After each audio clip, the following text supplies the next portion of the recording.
Tonight, we're diving into 1,000 years of shadow, the long and winding history of every dark wizard the wizarding world has feared, from the serpent-tongued founder who first dreamed of purity to the last Dark Lord who fell in a ruined castle at dawn. Settle in, let your shoulders soften, and let the room around you grow dim and warm. There is nothing here that can reach you, only a slow, distant telling of things long past. Over the next 20 chapters, we will trace, gently and without haste, the whole dark lineage, the first soul ever torn, the wand that passed from hand to bloody hand, the island built out of fear, the boy of terrible brilliance who dreamed of a greater good, the orphan who feared death above all things, and the brotherhood of shadows that rose and fell around him. You do not need to hold any of it. These are old griefs, and they are over. Let the story move through you like a slow tide, and let it carry you, softly, down toward sleep. In the high wild country that would one day be called Scotland, more than 1,000 years ago, 4 of the greatest witches and wizards of their age came together with a single, gentle purpose. They wished to build a refuge, a place where children born with magic in their blood might gather to learn the shape and the discipline of their gift, safe from the fear and suspicion of a world that did not understand them. Their names have carried down all the long centuries since, worn smooth and soft by endless retelling. There was Godric Gryffindor, bold and warm and quick to laughter. There was Helga Hufflepuff, patient and fair, who turned no willing child away. There was Rowena Ravenclaw, keen of mind and clear of eye. And there was Salazar Slytherin, subtle and watchful, a man who spoke little and noticed everything, and who carried within him a pride so quiet and so deep that even his 3 friends did not, at first, see how far it reached. Together the 4 of them raised a castle beside a wide black loch, a castle of many towers and shifting staircases and hidden rooms, and they gave it the name Hogwarts. In those first years they worked as one, dividing the young students among themselves and teaching each in the way they thought best, and the great hall rang with the ordinary sounds of learning. Salazar Slytherin was in many ways a marvel even among such marvels. He was a Parselmouth, one of the rare few who could speak to serpents in their own low, hissing tongue, and this gift, called Parseltongue, seemed to come to him as naturally as breathing. Where other people saw only cold and creeping things to be feared, he saw kin. Snakes gathered to him and coiled about his arms and listened, or so the old stories gently insist, and he took the serpent as his emblem, and green and silver as his colors, and he prized in his students the qualities he most valued in himself. He looked for cunning, for ambition, for resourcefulness, and a certain quiet determination, and to the young witches and wizards who showed these things he gave his particular care. He had come, the tellings say, out of the low fen country, the marshland of mist and still water, and something of that landscape stayed with him always, a stillness that could be mistaken for calm, and was, in truth, something colder and more patient than calm. For all his gifts, Salazar Slytherin carried one belief that would trouble the whole of the wizarding world for 1,000 years to come.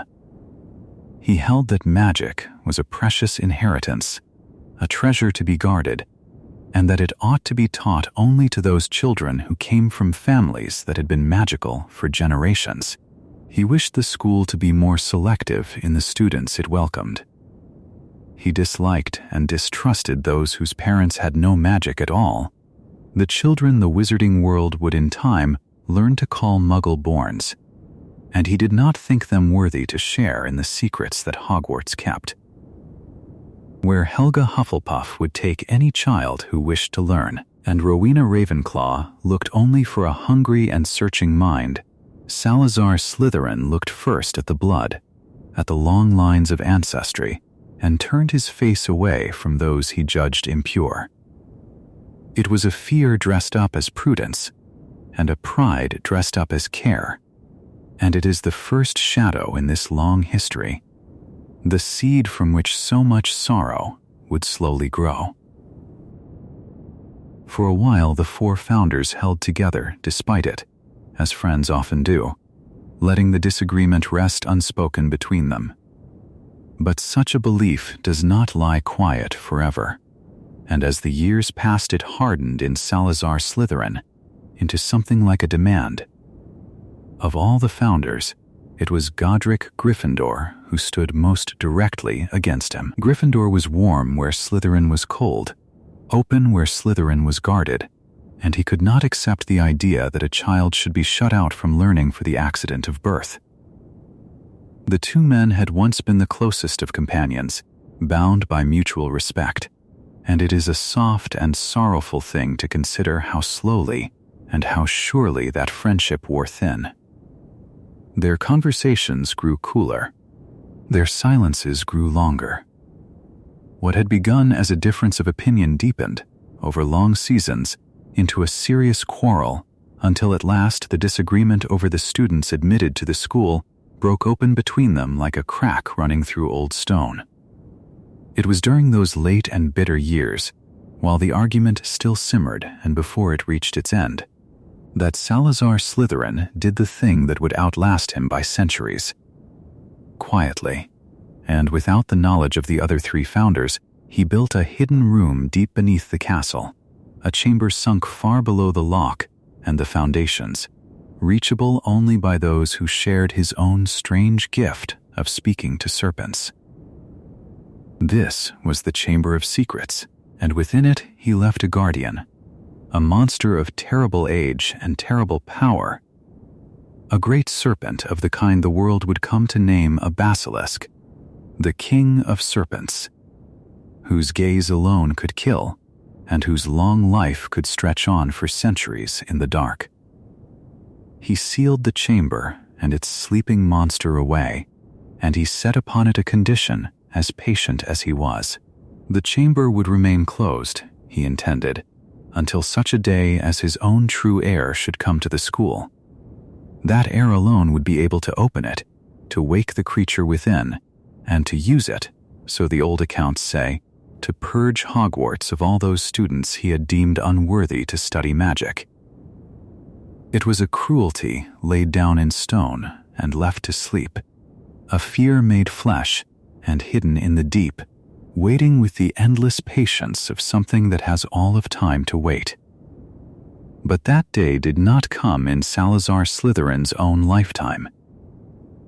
The quarrel with Godric Gryffindor could not be mended, and in the end the older founder would not or could not remain in a house divided against itself.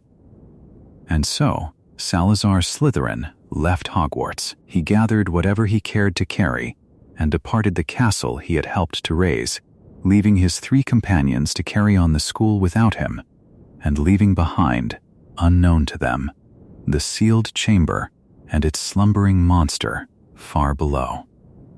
He passed out of the daily life of the school and into legend, and much of what he did after is lost to the softening of the years. Yet he did not leave the world empty-handed of his influence. His blood ran on through the generations, and with it his rare gift of Parseltongue carried down a long and narrowing line of descendants who would treasure their descent from him as the truest mark of nobility. The serpent had gone, but its shadow remained, curled and waiting, in the stone and in the blood alike. And so the first dark wizard of this long telling was not a monster from the very beginning, but a gifted and honored man who let his pride and his fear grow larger than his love. In Salazar Slytherin we find, already whole, the three threads that will wind through every chapter still to come: the fear of what is different, the pride that names itself purity, and beneath them both the slow and hollow hunger for power that no amount of power ever fills. 1,000 years of dark wizards would descend, in one way or another, from that first shadow, some by his very blood, and some only by his example. But he was not the first to look into the dark and try to cheat it. Long before Hogwarts rose beside its loke, in the far older world of ancient Greece, another wizard had already done something far worse, something so terrible that even Salazar Slytherin never dared attempt it. Up next in Chapter 2, Herpo the Foul and the Soul First Torn, we'll uncover the ancient sorcerer who first learned to tear his own soul apart and gave the world its darkest secret of all. The castle we left behind in the last chapter, with its cold dungeons and its secret chamber sealed beneath the stone, was young by the measure of the things we turn to now. Salazar Slytherin, for all the dread his name would come to carry, was not the true beginning of the shadow.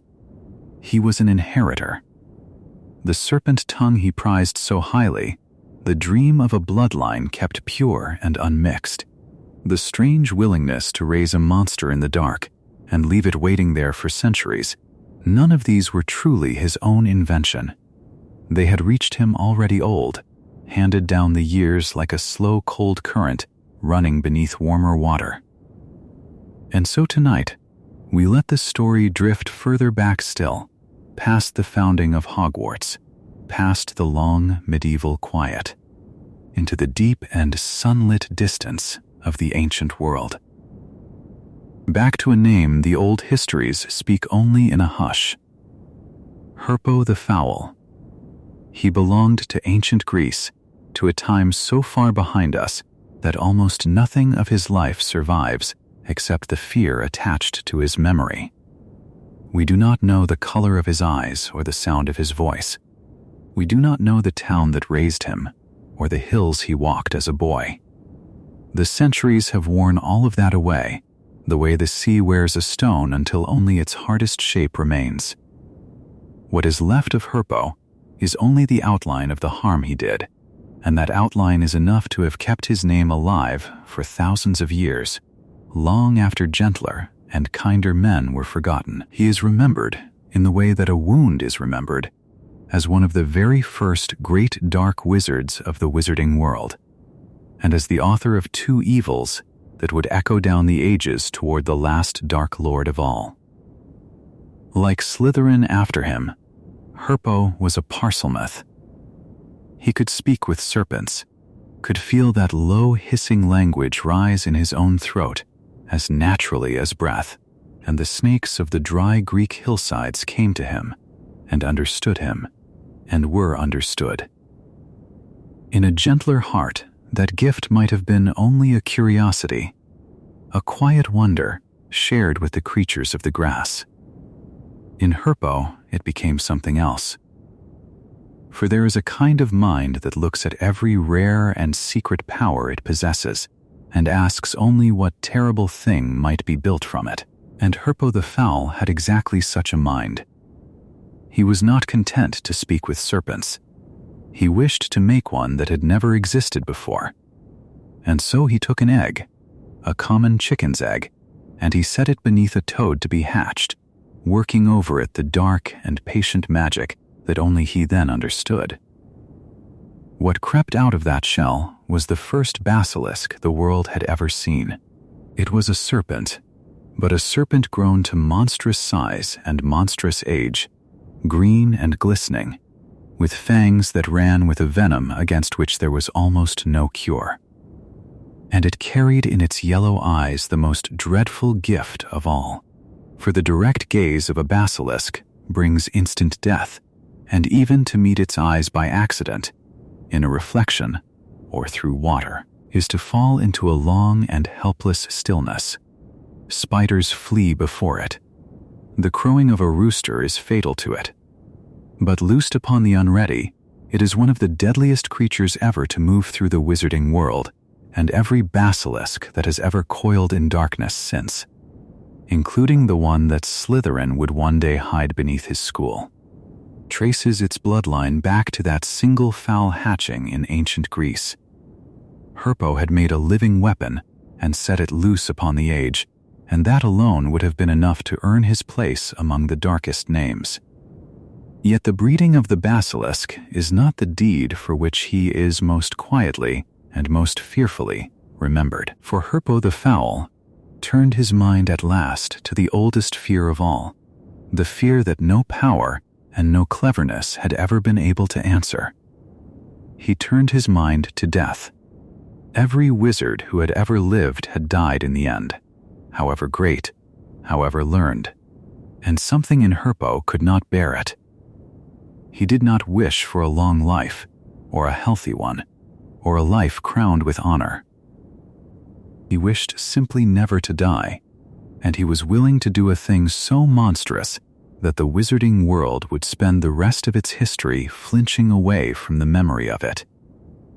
He set out to divide his own soul. The soul, the histories tell us, is meant to remain whole, one single and unbroken thing that a person carries quietly through all their days. To tear it is against the deepest order of magic, and it cannot be torn by study or by will alone. It can be torn only by murder, by the supreme and deliberate act of taking another human life, which rips the soul apart as an act against nature must. And Herpo, having committed that unspeakable act, took the broken fragment of himself and sealed it away inside an object, hidden and guarded, so that even if his body were struck down, that piece of his soul would remain anchored to the world, and he could not truly and finally die.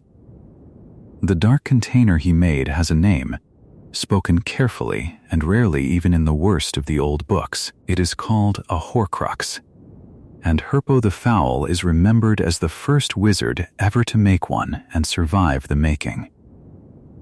It is worth pausing here, in the hush, to feel how strange and how sorrowful a thing that is. He had reached for the one prize that had always been denied to everyone, and he had bought it at the price of a part of his own self. A soul torn is a soul lessened. Whatever he became after that first murder, he was less than a whole man, carrying a wound inside him that no healing could ever close. He had traded away his own wholeness to cheat the ending that comes for all things, and the histories do not record that it brought him any peace. They record only that it could be done, and that he had done it, and that the knowledge of it did not die with him. That is the true shadow Herpo casts across this whole long story. Not the basilisk alone, terrible as it was, but the idea. The idea that death could be escaped by tearing the soul and hiding a piece of it away. That idea, born in antiquity in the mind of one foul and frightened man, did not vanish when he passed at last from the world. It sank into the deep waters of dark magic and drifted there, quiet and patient, across thousands of years. It waited in old and forbidden books, in whispers passed between the worst of wizards, a secret so dreadful that most who learned of it chose never to touch it. But some did. And one, far away in time, an orphan who would come to fear death more completely than any wizard before him, would find that ancient idea waiting for him and would seize upon it, and would carry it further than even Herpo had ever dared, splitting his soul not once, but again and again. The first tear was Herpo's. The long echo of it would end in a boy named Tom Riddle, and in the terror the world would come to call Lord Voldemort. But that is a road for a later night. For now, let the ancient world grow dim and quiet again, and let that first torn soul drift back into the distance where it has rested for so long. Up next in Chapter 3, The Wand of Destiny and its Bloody Passage, will follow a single terrible wand as it moves from hand to hand across the centuries, leaving a trail of murder and theft behind it. The most famous and most deadly wand ever to be made. We have followed Herpo the Foul down into the darkest work a wizard has ever dared, the slow tearing of his own soul, and we have seen how the wish to escape death can lead a person to ruin the very thing that made them whole. Tonight, we stay a little longer with that same old longing, the longing to conquer death. But we turn away from potions and torn souls, and we turn instead toward a single slender thing made of wood. It is a story so old that wizarding children have heard it murmured over them at bedtime for hundreds of years. It is called The Tale of the Three Brothers, and although it wears the soft, worn shape of a fairy story, a thread of true and terrible history runs through the middle of it, thin and cold and bright. The tale begins in the simplest way. Three brothers, so it is told, were traveling together along a lonely road at twilight. In time they came to a river too deep to wade and too dangerous to swim, a dark and hungry stretch of water that had drowned many travelers before them. But these three were learned in the magical arts, and so they did not turn back. They lifted their wands, and out of nothing they made a bridge to arch across the water, and they set out over the river as though it were the easiest thing in the world. They were only halfway across when they found their path blocked by a figure standing in the mist. It was Death himself, and Death was not pleased. He had grown used to gathering travelers from that river, and these three had slipped through his fingers by their cleverness. Yet Death was cunning, and he hid his anger. He pretended, instead, to be full of admiration for the three brothers who had been wise enough to escape him. He told them that each had earned a prize for having proved so clever. The oldest brother was named Antioch Peverell, and he was a combative man, a man who loved to win. When Death offered him his prize, he asked for a wand more powerful than any wand that had ever been made, a wand that must always win duels for its master, a wand worthy of a wizard who had conquered Death himself. And so Death crossed to an elder tree that grew upon the bank of the river, and he broke from it a single branch, and he fashioned that branch into a wand, and he gave it to the oldest brother. The second brother, Cadmus, asked for the power to call the dead back from beyond the veil, and Death gave him a small dark stone. The youngest brother, Ignotus, was the humblest and the wisest of the three, and he did not trust Death at all. He asked for something that would let him leave that place without being followed, and so Death gave him, most unwillingly, his own cloak of invisibility. Then the three brothers parted, each going his own way into the world. It is the oldest brother, Antioch, and his gift of elder wood that we must follow tonight, for his is the tale that turns from a bedtime story into something darker. Antioch went on his way, and he traveled to a distant village, and there he sought out a wizard with whom he had long been quarreling. With the wand that Death had made, he challenged the man to a duel, and of course, he won, for the wand could not lose. He left his enemy dead upon the ground, and he felt himself invincible, and that feeling was the beginning of his undoing. That night the oldest brother went to an inn, and he sat drinking, and as the wine loosened his tongue, he began to boast. He spoke loudly and gladly of the powerful wand he had snatched from Death, and of how it made him a wizard whom no one could ever conquer. He did not think, in his triumph, of the many ears that were listening in the warm and crowded room.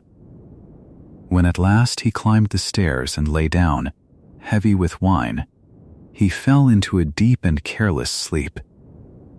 And in the dark hours another wizard, who had heard every word of his boasting and wanted the wand for himself, crept up the stairs and into the room.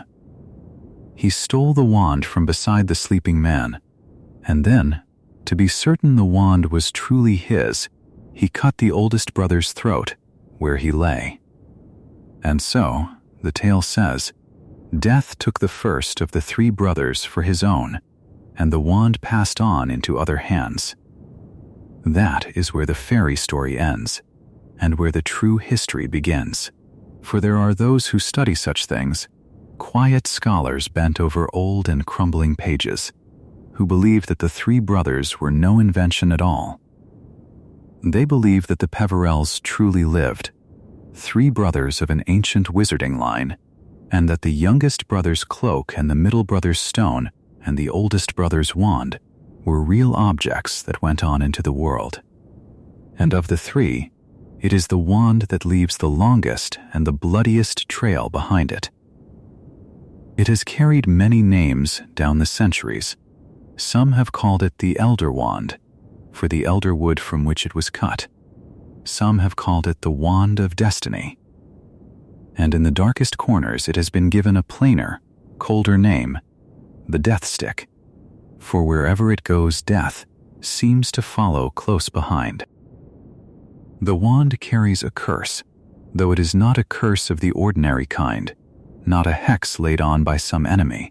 It is a curse woven into its very nature. For the Elder Wand does not stay faithful to one master, as an ordinary wand grows loyal to the witch or wizard, who wins it young and keeps it long. This wand gives its allegiance only to strength. It passes from hand to hand by conquest, and most often by blood. To truly hold its power, a wizard must defeat the one who held it before, and so the wand rewards ambition and violence, and it punishes the peaceful and the trusting. It cannot be safely owned. It can only be seized and held for a while until someone stronger or crueler, or simply more patient, comes to take it away.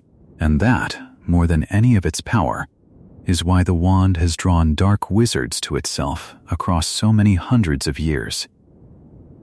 A wand that always wins, a wand that makes its master unbeatable in a duel, is a terrible temptation to those who hunger for power above all things. But the very qualities that make such wizards crave it are the qualities that doom them. They win it by violence, and they cannot help but boast of it, and their boasting draws the next thief, the next challenger, the next knife in the dark. Antioch Peverell, the first to hold it, was murdered in his sleep, and in a strange way nearly every keeper of the Elder Wand who came after him has echoed his ending. The wand gathers around itself a long procession of the ambitious and the cruel, and it leads each of them, one after another, into the same quiet and bloody trap. So the wand went out into the wide dark world, changing hands by murder and by conquest, leaving behind it a trail of duels and stolen victories and lonely deaths. Century after century it surfaced in the grip of some fearsome wizard, and century after century it slipped away again into other hands when a stronger one appeared. Its story is not one story but many, a chain of dark lives linked together by a single length of elder wood, each keeper certain that this time the wand had found a master who would hold it forever. Each keeper wrong. Let the tale settle over you now, as gently as the wand itself once settled into the oldest brother's careless hand. There is nothing here that can reach you, only the slow turning of an old and distant history. Up next, in Chapter 4, Loxias, Barnabas, and the Trail of the Death Stick, will follow that length of elder wood down through the centuries, into the grip of the fearsome wizards who chased it, named it, and died for it. The wand did not rest. That is the first thing to hold, softly, as the room grows darker around you and your breathing begins to slow. From the moment it slipped out of the hand of the boastful brother, taken in the night while he slept without a care in the world, The Wand of Elder began a long and patient wandering through the years, and wherever it travelled the same way. It was won, and then it was lost. It was carried in triumph, and then it was stolen in blood. Again and again across many hundreds of years, the same slow pattern turned like a great and tired wheel, and the wheel never stopped, and no single owner ever kept it for long. There is something almost soothing in that, if you let it be. Even the most dangerous thing in the wizarding world could not hold still. It was always moving on, always passing out of one grasping hand and into another, restless as weather, indifferent as the sea.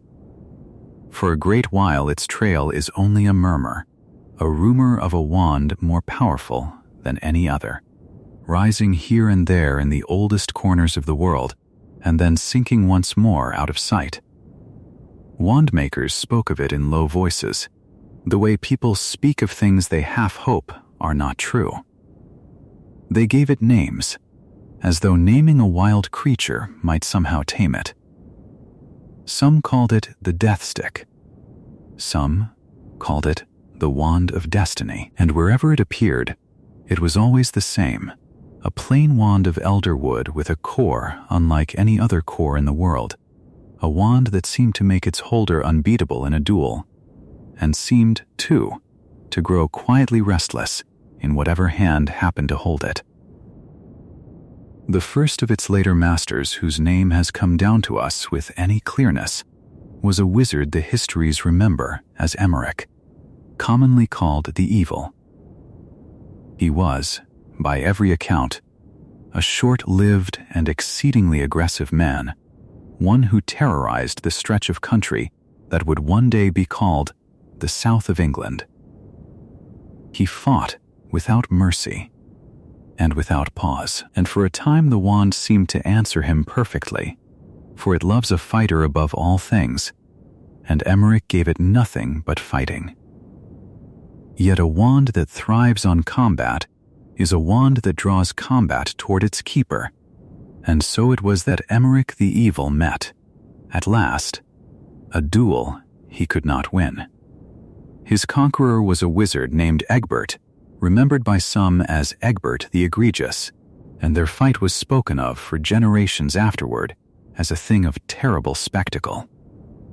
When it was over, Emeric lay dead, and Egbert walked away holding the elder wand, its allegiance already turned, already leaning toward the stronger hand. Of Egbert himself, history keeps only a little. He won the wand, he held it, and then his own name too faded into the long gray murmur of the past. After Egbert, the trail leads to a wizard whose shadow reaches further than most, a dark and studious man named Gaunt. Where others wanted the wand for war, Gaunt wanted it for knowledge of the worst kind.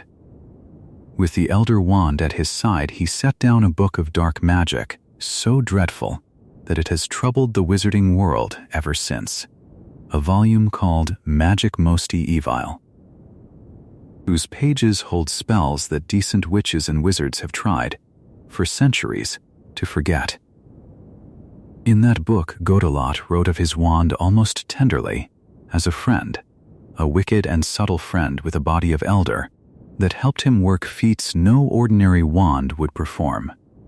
He seems to have loved the thing, in the strange cold way that dark wizards sometimes love the instruments of their power. But love did not protect him. The wand does not reward loyalty, and it does not repay affection. It rewards only strength and the taking of it. And the one who took it from Gaunt was his own son, a young man named Hereward. There is a special sorrow in that turning, a father undone by the child he raised, and it is told plainly and without fuss in the old accounts. Hereward shut his father away in the cellar beneath their own house, locked the door upon him, and left him there in the dark and the cold, and Gaunt, who had written a whole book on the subject of evil, died at the hands of the evil he had helped to teach. The wand passed to the sun as easily as breath, its allegiance sliding once more toward the one who had conquered. And the great tired wheel turned again. Here the trail thins for a while, the way a path fades into long grass, and the histories lose sight of the wand for a stretch of years. When it appears again, it is in the grip of a warlord, a much-feared wizard named Barnabas Deverell, who used the Elder Wand to carve out for himself a fearsome name across the land. Under Deverell, the wand went back to what it seemed to love best, to conflict and conquest and the raw exercise of power, and Deverell grew so proud of it that he gave it a title of his own. He called it the Wand of Destiny, as though his own destiny and the wand's had become one thing, as though the future itself had chosen him. For a time the name seemed to fit. Barnabas Deverell was dreaded far and wide, and few dared to stand against a man who carried, so it was whispered, the most powerful wand in all the world. But there is always a next hand. There is always someone stronger, or crueler, or only luckier, waiting at the edge of the story, and for Barnabas Deverell, that someone was a wizard named Loxias. Loxias killed Deverell and took the wand for his own, and where Deverell had spoken of destiny, Loxias spoke of death. He called the wand the Death Stick, and he earned the name honestly, for he used it to strike down anyone at all who displeased him, wielding it not as a warlord in open battle, but as a murderer settling scores.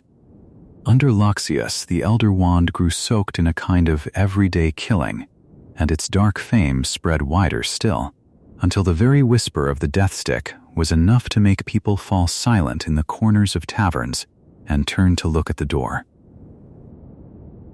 And then, as if the wand itself grew weary of being named, the trail goes cold.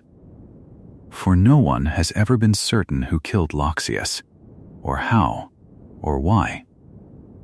So many claimed the deed that the truth was buried under their boasting. His own mother swore that it was she who had ended him. A man named Arcus claimed the killing for himself. Another named Livius claimed it just as loudly. History cannot choose between them, and so it chooses none, and the Wand of Elder vanishes once more into rumor and doubt, passing out of the clear light of record and into the long fog of legend, its next keeper unknown, its next duel unseen. That is where we leave it tonight, this restless thing of Elderwood, still moving, still turning from hand to bloody hand, somewhere out beyond the edge of what anyone can prove. Let that quiet fog settle over you now, gentle and gray, and let the wand travel on without you, for its journey is not yours to carry. You may set it down.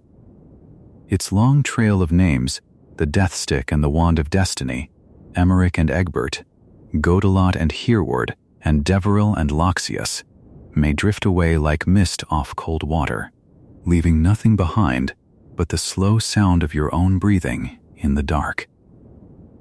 Up next in Chapter 5, Ekrizdis and the Island Made of Fear will drift far out across the cold gray waters of the Northern Sea to a lonely and hidden island where a very different darkness once made its home, and to the lost and terrible wizard who built his fortress there, alone with the worst magic the world has ever known. For all the chapters we have spent following a single wand as it slipped from one grasping hand to the next, there is another kind of dark inheritance in the wizarding world, one that never traveled at all. It did not need to. Where the Death Stick roamed from duel to duel, always moving, always sought, this second horror stayed exactly where it was made and simply waited, patient as cold water, for the world to come to it. To find it, we must leave the warm inland roads of Europe behind and turn our slow attention north, out past the last lights of the coast, to the gray and endless reach of the North Sea. somewhere in that dark water, hidden from every ordinary eye, there sat a small and nameless island. And on that island, long ago, a sorcerer built a fortress out of fear. His name was Ekrizdis. Even now, after all the centuries that have washed over the story, almost nothing certain is known of him. He left no gentle record behind, no students, no letters, no line of descendants to remember him kindly. What little the wizarding world has kept of Ekrizdis comes to us in fragments and in dread, the way a bad dream is remembered only in pieces after waking. He was a wizard of great power, that much everyone agreed, and he was a master of some of the very darkest magic ever practiced. Beyond that, he is a shadow. History did not so much forget Ekrizdis as flinch away from him, and perhaps that is the kindest thing history ever did. We know that he chose his island with terrible care. It was tiny, barely more than a scatter of rock in a wide and hostile sea, the sort of place no fisherman would choose and no map would trouble to mark. Around it, Ekrizdis wove concealment upon concealment, enchantments so thick that the island simply ceased to exist for anyone who did not already know its secret. Ships passed near and saw only empty water. Storms broke over it, and no one on shore ever heard. Behind that wall of hidden magic, entirely alone, Ekrizdis raised his fortress, stone by heavy stone, and settled into the long dark work that would become the whole of his legend. For it is said, though gently, that Ekrizdis was not content merely to hide. He is believed to have lured sailors to his island, drawing lost and weary seamen off their course, and in through his enchantments, promising them shelter from the sea. What became of those men inside the fortress is the part of the story that the tellers have always lowered their voices to speak. Ekrizdis practiced upon them the cruelest of the dark arts, magic so foul that even other dark wizards, had they known of it, might have turned away. He worked in secret, and he worked for a long time, and the sea kept his silence, and the walls kept his screams, and no one in the wider world knew that the island was there at all. Now here is the gentle mercy of it, the thing you may hold on to as the room grows dim around you. Ekrizdis, for all his power, was still only a man, and men do not last. In time he grew old, and in time he died, alone in the fortress he had built, with no heir to take up his work, and no one to mourn his passing. And on the day that his life ended, the great web of concealment that had hidden the island for so long began, quietly, to fail. The enchantments that were bound to him loosened as he faded, until at last the island slipped back into the ordinary world it had been stolen from, a black shape of stone rising suddenly out of the North Sea, where the maps had always shown only water. It did not stay hidden long after that. Wizards of the Ministry, sensing the sudden bloom of dark magic where none had been before, came at last across the water to see what had surfaced. What they found inside the fortress they never fully described, and we will not linger there tonight. It is enough to say that the marks of Ekrizdis and his long cruelty were everywhere, worked into the very stones. But that was not the worst of what waited for them. In the years that Ekrizdis had spent feeding the darkness of that place, something had grown there in answer. Out of all that concentrated misery and fear, in the damp and lightless corners of the fortress, the Dementors had come. They had festered and bred in the horror he made, gathering and multiplying in the one place in all the world that suited them, until the fortress was thick with them, a nest of drifting, hooded things that fed on every warm feeling and left only cold behind. The wizards who discovered the island stood at a terrible crossroads, and it is worth resting on the choice they faced. Their first thought was to tear the whole cursed fortress down, to break it stone from stone, and scour the island clean of what Ekrizdis had done. But they were afraid, and their fear was wise. No one knew how many Dementors truly lurked in that darkness, nor what they might do if the fortress that held them were suddenly thrown open to the world. To destroy the place might be to loose its horrors upon the mainland, to send the Dementors gliding out across the sea toward towns and homes and sleeping children. And so, uneasily, the Ministry did the only thing that felt safe. They left it. They drew their own secrecy back over the island, sealed the fortress and its cold inhabitants inside, and turned away. And for a long while, wizardkind simply pretended that the place did not exist. But a thing like that is not so easily forgotten, and in time a colder and more practical mind saw use in it. In the early years of the 18th century, a man named Damocles Ral rose to become Minister for Magic, a harsh soul who believed that mercy was a weakness the wizarding world could no longer afford. Where others had seen only a horror to be hidden, Raleigh saw a ready-made prison, already remote, already unplottable, already guarded by creatures who needed no wages and never slept and never pitied. Against the counsel of gentler voices, he ordered that the fortress of Ekrizdis be put to use, and so the island that fear had built took on the name it has carried ever since. It became Azkaban, the prison in the northern sea, and the Dementors that Ekrizdis left behind him became its keepers. And there they have drifted ever since, those hooded guardians, over the gray water and along the cold stone corridors, feeding slowly on the memories of the men and women locked inside. Every dark wizard whose story we will tell in the chapters still to come would one day feel the pull of that island as a threat or a fate or a place from which to be broken free. It is a heavy thing to carry, the knowledge that so much sorrow could grow from one obscure and lonely cruelty. But you need carry none of it tonight. Ekrizdis is long dead, his name barely a whisper, and the island is far away across a sea you will never have to cross. Let it recede now, that black shape on the water, growing smaller and dimmer as the tide of the story turns and bears you gently onward. Up next in Chapter 6, Gormlaith Gaunt and the cruelty of pure blood. We'll leave the cold sea behind and follow the dark pride of an ancient family and the long and bitter line that believed its own blood made it better than all the world.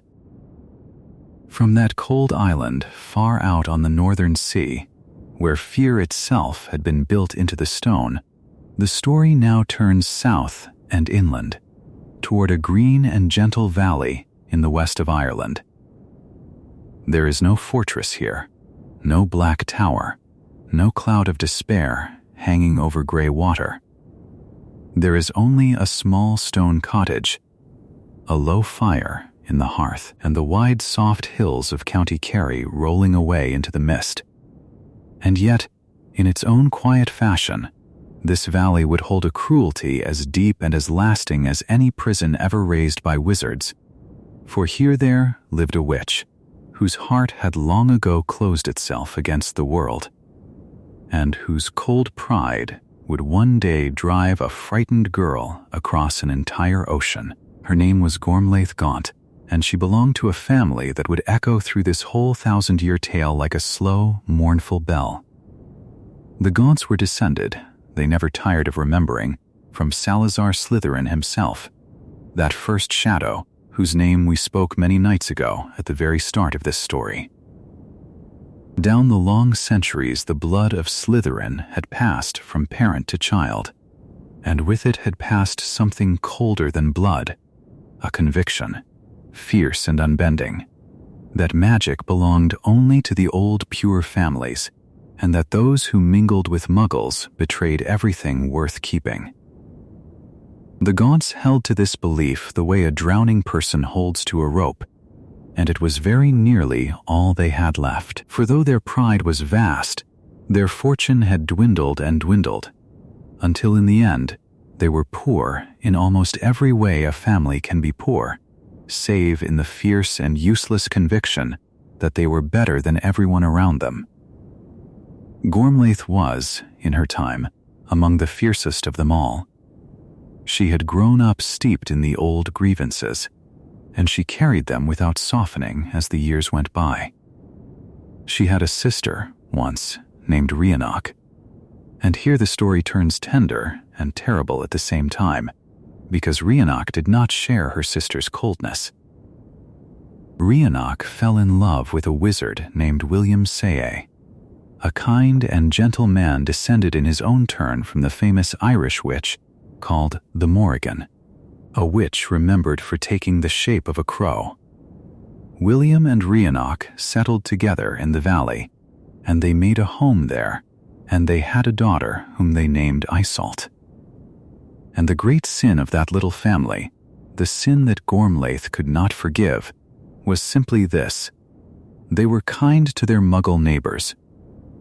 They lived openly and warmly beside people without magic, and they did not think it a shame. To Gormlaith, this was not merely foolishness. It was pollution, a staining of the sacred blood of Slytherin, and she brooded upon it in her lonely cottage until her resentment hardened into something monstrous. One night, when Iseult was still a very small child, Gormlaith came to her sister's home and set it alight. Rhiannoch and William died in that fire, and the official telling, whispered ever after among the wizards of the valley, was only that there had been a dreadful accident. But it was no accident. It was murder, done by a sister's own hand, and the fire had a purpose beyond death, for out of the ruin Gormlaith carried away the one thing she meant to keep. She took the child. So Iseult Saye, orphaned and barely old enough to remember her parents' faces, was carried off to be raised by the very woman who had killed them. Gormlaith brought her to a remote and lonely glen, far from other houses and far from any friendly door, and there she set about the long, patient work of remaking the girl in her own image. She would raise this daughter of a blood traitor into a true and faithful Gaunt. She would burn the softness out of her. She taught Iseult magic, for a Gaunt must of course be a witch, but she wrapped every lesson in the old poison, teaching her to despise Muggles, to guard the purity of her blood above kindness, above friendship, above joy itself. And she kept the girl close and alone, allowing no gentle influence to reach her, no neighbor, no playmate, no warmth that Gormlaith herself had not first approved. For all those long years, Iseult grew up in that shadow, in a valley where the only voice she heard was the voice of her parents' murderer, endlessly repeating that the world outside was beneath her and dangerous to her. It would have been the easiest thing in the world for such a child to become exactly what her aunt intended. And here is the small, steady miracle at the heart of this chapter, the thing that makes it a story of hope, hidden inside a story of cruelty. Iseult did not become that. Somewhere deep within her, perhaps in the dim and buried memory of a mother and father who had been kind, she kept a warmth that Gormlaith could not reach and could not extinguish. She listened to the doctrine, and she did not believe it. She learned the magic, and she did not learn the hatred. And year by year, in secret, she began to dream of getting away. Gormlaith, in time, meant to send her to Hogwarts, to the great school across the sea where the Gaunts of old had studied and been sorted, generation upon generation, into the house of Slytherin. But by then, Iseult had already decided that she would never live the life her aunt had chosen for her. When she was 17 years old, she made her escape. In the dark of night, she took the one thing that could carry her safely into the wider world, her aunt's own wand, slipping it away from the sleeping Gormleth, and she fled the valley that had been her whole small prison of a life. She cut her hair, and she disguised herself as a boy, taking the name Elias Story, and in the year 1620, she went aboard a ship of Muggle voyagers, a vessel called the Mayflower, and she sailed away across the wide gray Atlantic toward the New World. It was a crossing of many weeks, and at the end of it lay a land Gormlaith had never seen and would have scorned to visit, a land full of the very people the Gaunts despised. Iseult was so afraid of being followed, so certain that her aunt might trace her through the stolen wand, that when at last she reached those distant shores, she buried the wand deep in the earth and, for a long time after, would not use one at all. She had crossed an ocean to be free of the cold heart that had shaped her, and slowly, in that far country, she began to build the very opposite of everything Gormleth stood for. In the years that followed, she would come to a mountain called Greylock, and there, with love rather than fear, she would raise a home and a family, and at last a school. The great American school of Ilvermorny opened to all who had magic in them, whatever their blood. The cruelty of the Gaunt line had, in her, been answered by kindness, but the line itself did not end, and its cold pride did not soften. Gormlaith remained behind in her lonely valley, and the blood of Slytherin flowed on through other Gaunts, through the long centuries, growing poorer and prouder and more inward with every passing generation, clutching ever more desperately at the one thing it still believed set it above the world. That same conviction, that same worship of pure blood over love, would run down the years like a dark thread through everything still to come in this story, until at the very last it would gather itself into one final, terrible child. But that child was still centuries away, waiting at the far end of the family's slow decline. Up next in Chapter 7, A Boy of Terrible Brilliance, we'll leave the old bloodlines for a while and turn to a different sort of darkness altogether, the gifted, dazzling young wizard whose charm and cleverness would hide, for a time, a hunger as dangerous as any pure-blood cruelty. For all the long centuries we have wandered through so far, the cruelty of pure blood had worn a familiar face. It belonged to old families in crumbling houses, to names that had curdled into pride, to those who guarded their lineage as a miser guards gold. Gormlaith Gaunt and those like her had hated in the ordinary way, the small and bitter way, hoarding their contempt in shadowed halls. But the darkness we turn to now was of a different order altogether. It did not creep out of ignorance or decay. It came instead wrapped in charm and laughter, in dazzling talent, in a mind so quick and bright that those who met it could scarcely look away. This was the darkness of Gellert Grindelwald, and it began, as such things sometimes do, with a boy who seemed to have been given everything. He was born in the closing years of the 19th century, somewhere in the wide green heart of Europe, into a world that did not yet know his name. From his earliest years, it was plain that he was gifted beyond the common measure. Magic came to him not as a labor, but as a language he had always spoken, and the adults around him watched with a mixture of wonder and unease as the boy mastered, almost without effort, spells that older wizards struggled for years to hold.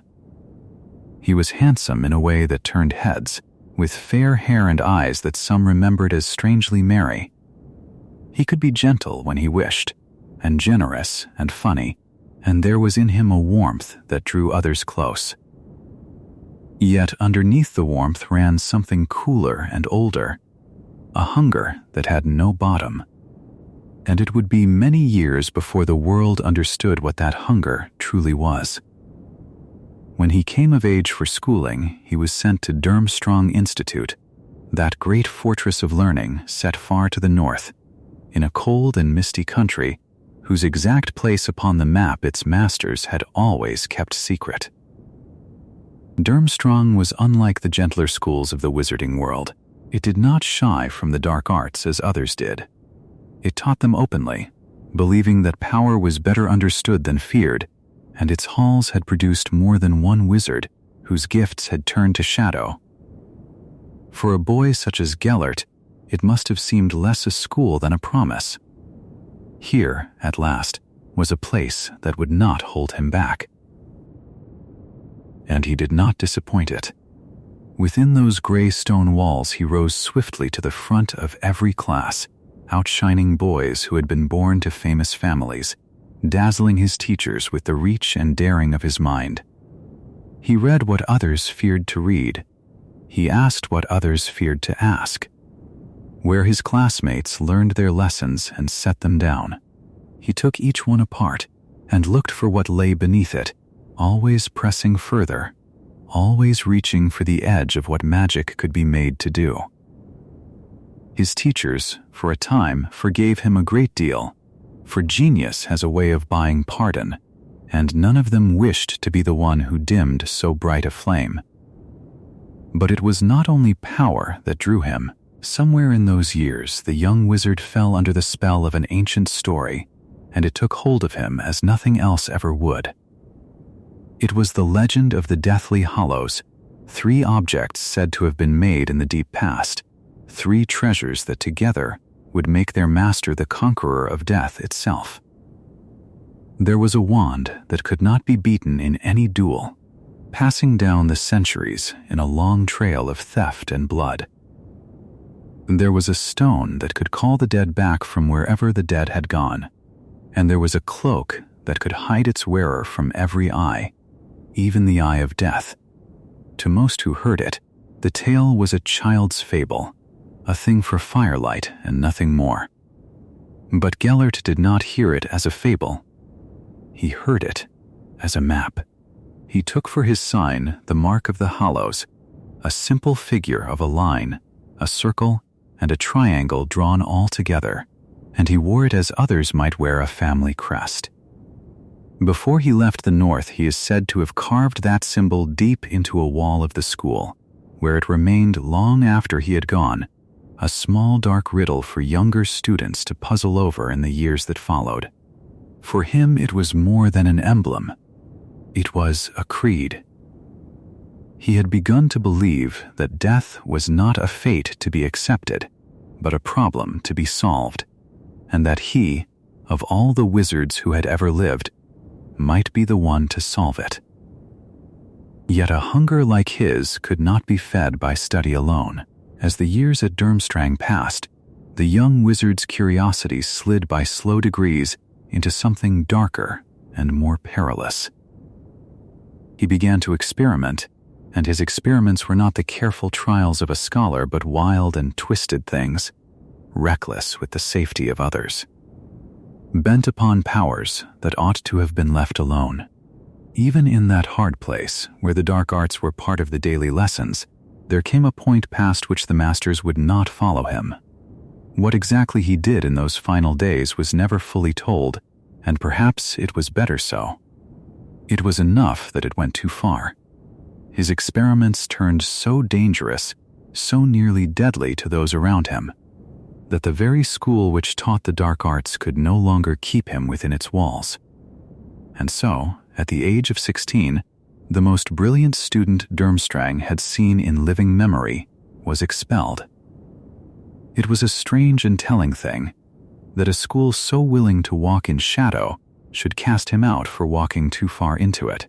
He left the north not in disgrace, as a lesser boy might have done, but with his pride quite whole, carrying his gifts and his great ambition like treasure he had merely been prevented from spending.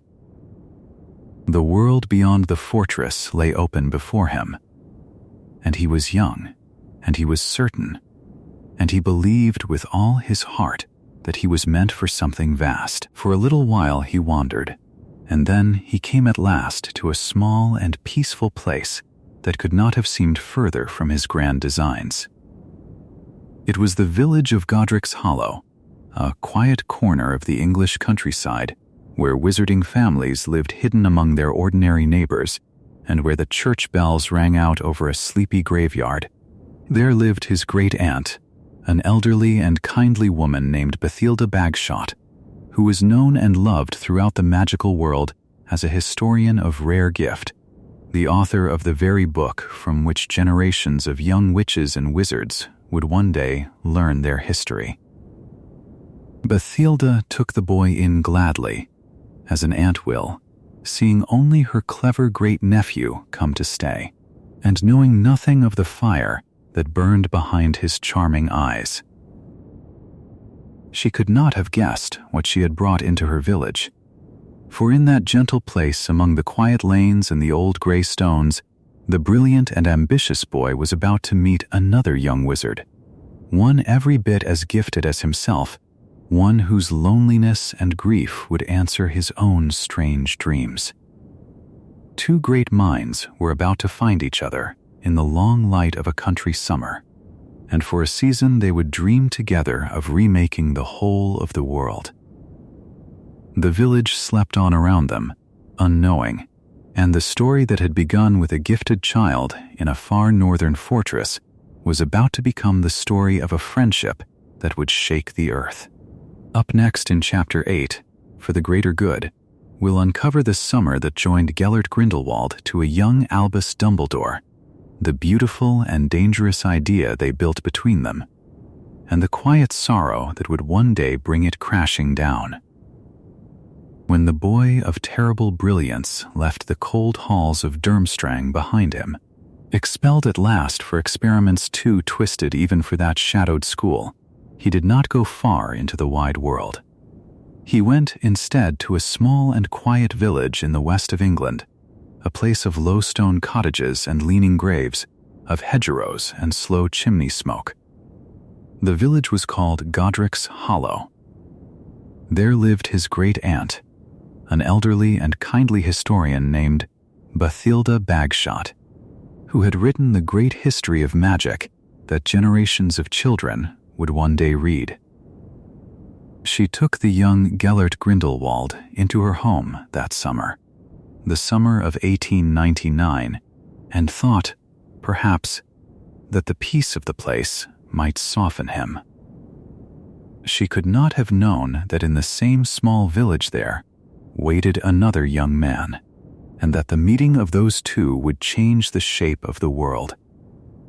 For in a cottage not far away lived the Dumbledore family, and among them a young man just 17 years old, freshly finished with his schooling and already spoken of in careful voices as the most gifted wizard of his age.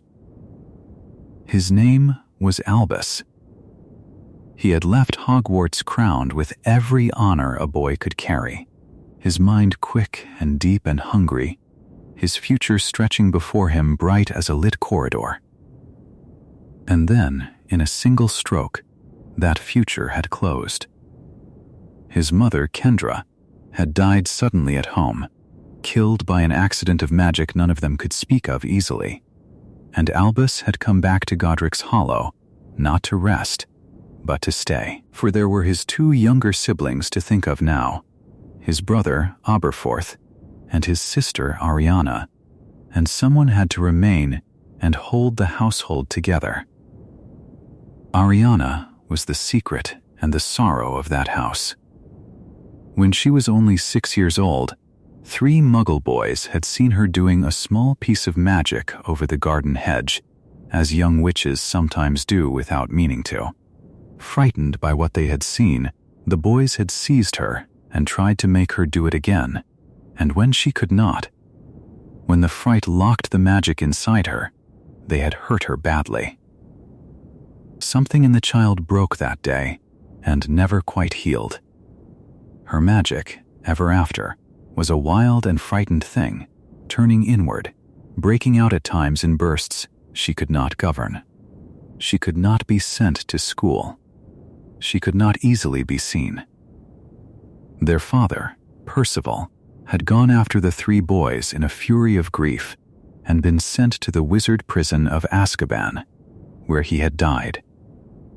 And so the family kept to itself, quiet and careful, tending its wounded girl behind closed curtains, and Albus, who had dreamed of the whole world, found himself bound to a single small house at the edge of a single small village.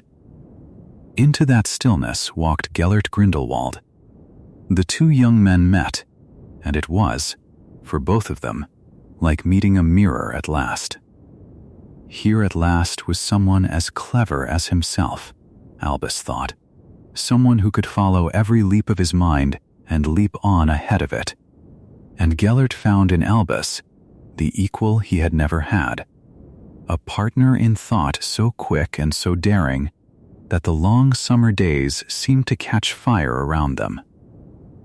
They talked and talked, through the warm evenings and into the nights, walking the lanes of Godric's Hollow, filling long letters when they were apart, though they were seldom apart at all. For 2 short months they were inseparable, and in those 2 months they built between them a dream so grand and so beautiful that neither could bear to let it go. The dream had 2 halves, and both were old and dangerous.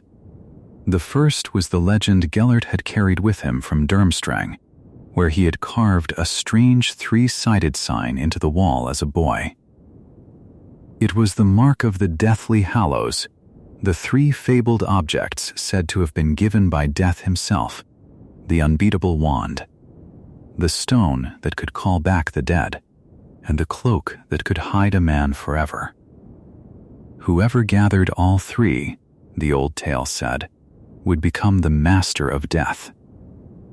Together the 2 young men searched the histories for them, traced the rumors, believed with their whole hearts that they, of all the wizards who had ever lived, would be the ones to find them and to hold that power. The second half of the dream was greater still, and darker for being dressed in kindness. They imagined a new order of the world, in which wizards would step out from their long hiding and take their rightful place, not as tyrants, they told themselves, but as guardians, ruling over the muggles gently and wisely for the good of all. They believed the change would spare more pain than it cost. They gave their vision a soft and terrible name, and they called it the greater good. And they meant, in that summer, every hopeful word of it. Albus was drawn into it partly by his own soaring ambition, and partly, it must be said, by love, for he had never loved a friend as he loved Gellert, and where the friend led, the dream followed. Yet all the while, in the shuttered rooms of the Dumbledore house, Ariana waited. She could not travel. She could not be moved into a great campaign to remake the world. And Albus, dreaming of every distant country he and Gellert would cross together, let his eyes drift from the fragile sister he had promised to protect. It was Aberforth, the younger brother, the plainer and steadier of the 2, who saw it, and who could bear it no longer. Aberforth confronted them both. He said, in his blunt way, that there would be no grand journeys, that Ariana could not be dragged across the world, that his brother's place was here, at home, with her. What followed happened quickly, as the worst things do, and afterward none of them could ever say the whole of it with certainty. Gellert's temper rose. He would not be told that the dream must end, and in his anger he turned his wand on Aberforth and struck him with a curse of pure pain.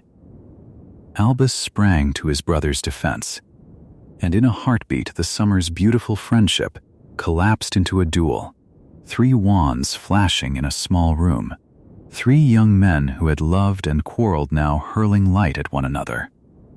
And into that room, drawn by the noise, frightened as she had always been by fear itself, came Ariana. She meant, perhaps, to help. She stepped into the crossing of the spells, and a curse struck her, and she fell, and she did not rise again. To the end of his long life, Albus never knew whose wand had cast it. The silence after was the deepest silence of all their lives. Gellert Grindelwald did not stay to face it.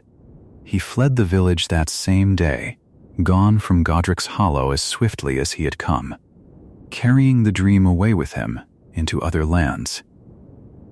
And Albus was left standing in the wreck of everything, his sister dead, his mother dead, his brother broken with grief, and in his own heart a guilt so heavy that he would carry it for the rest of his days, never sure that the killing spell had not been his. At the small funeral, Aberforth struck him, and Albus took the blow without lifting a hand. The two young men who had meant to remake the world would not meet again for many long years, and when they did, it would not be as friends. The greater good had shown its true face at last, and it wore the face of a lost little girl. Up next in Chapter 9, The Rise of a Dark Revolution will uncover how the grieving friend who fled that quiet village grew into the first great Dark Lord of the modern age, and how a dream born in a summer of love became a shadow that fell across all of Europe. When Gellert Grindelwald slipped away from Godric's Hollow, he did not look back. The little valley with its crooked lanes and its quiet churchyard fell behind him, and with it fell the one friendship of his youth, and the girl whose death no one could ever undo. He crossed the sea into the wide countries of the continent, and there, in the vast and unfamiliar dark, he began to build the thing he had always meant to build. The grief did not soften him. It hardened into purpose. He carried out of that summer only two things, an idea and a hunger. The idea was the one he had dreamed aloud on those warm evenings, that wizardkind should at last step out of hiding and take what he believed was its rightful place above the ordinary world. All of it done, so he told himself, for the greater good. The hunger was for a single object, an old wand, the most powerful wand that had ever been made. For Grindelwald believed, as few others truly did, in the tales of the Deathly Hallows. He believed above all in the first of them, the unbeatable wand, the Death Stick, the wand of destiny that had passed down the long centuries from one defeated master to the next. And he had heard, in the way that ambitious men always seem to hear such things, where it might now be resting. Far to the east, in a workshop of his own considerable renown, there lived a wandmaker named Grigorovitch. Grigorovitch had let it be known, quietly at first, and then not so quietly, that he possessed a wand of legendary power, and that he was studying its secrets in order to improve his craft. He meant the rumor to bring him wealthy customers. Instead, it brought him Grindelwald. The young man came by night. There is a picture of that night that has drifted down through the years, half memory and half legend, of a fair-haired figure perched upon a high windowsill like a great pale bird, watching, patient, merry even, waiting in the dark of the workshop for its owner to fall asleep.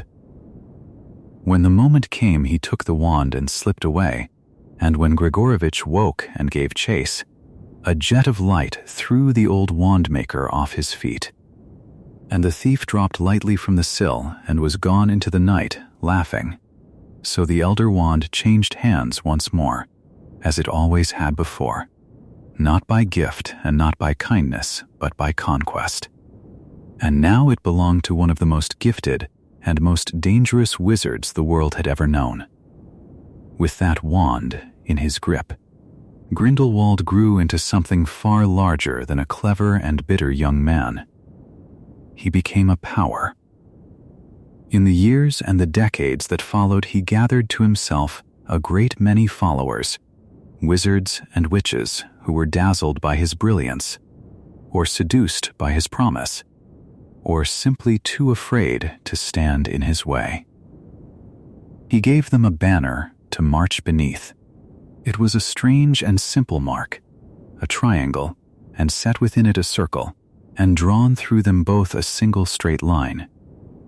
It was the old sign of the three hollows, the wand and the stone and the cloak gathered into one shape, and long before, as a restless boy, he had scratched it into a wall at Durmstrang, the northern school that had shaped him and then cast him out.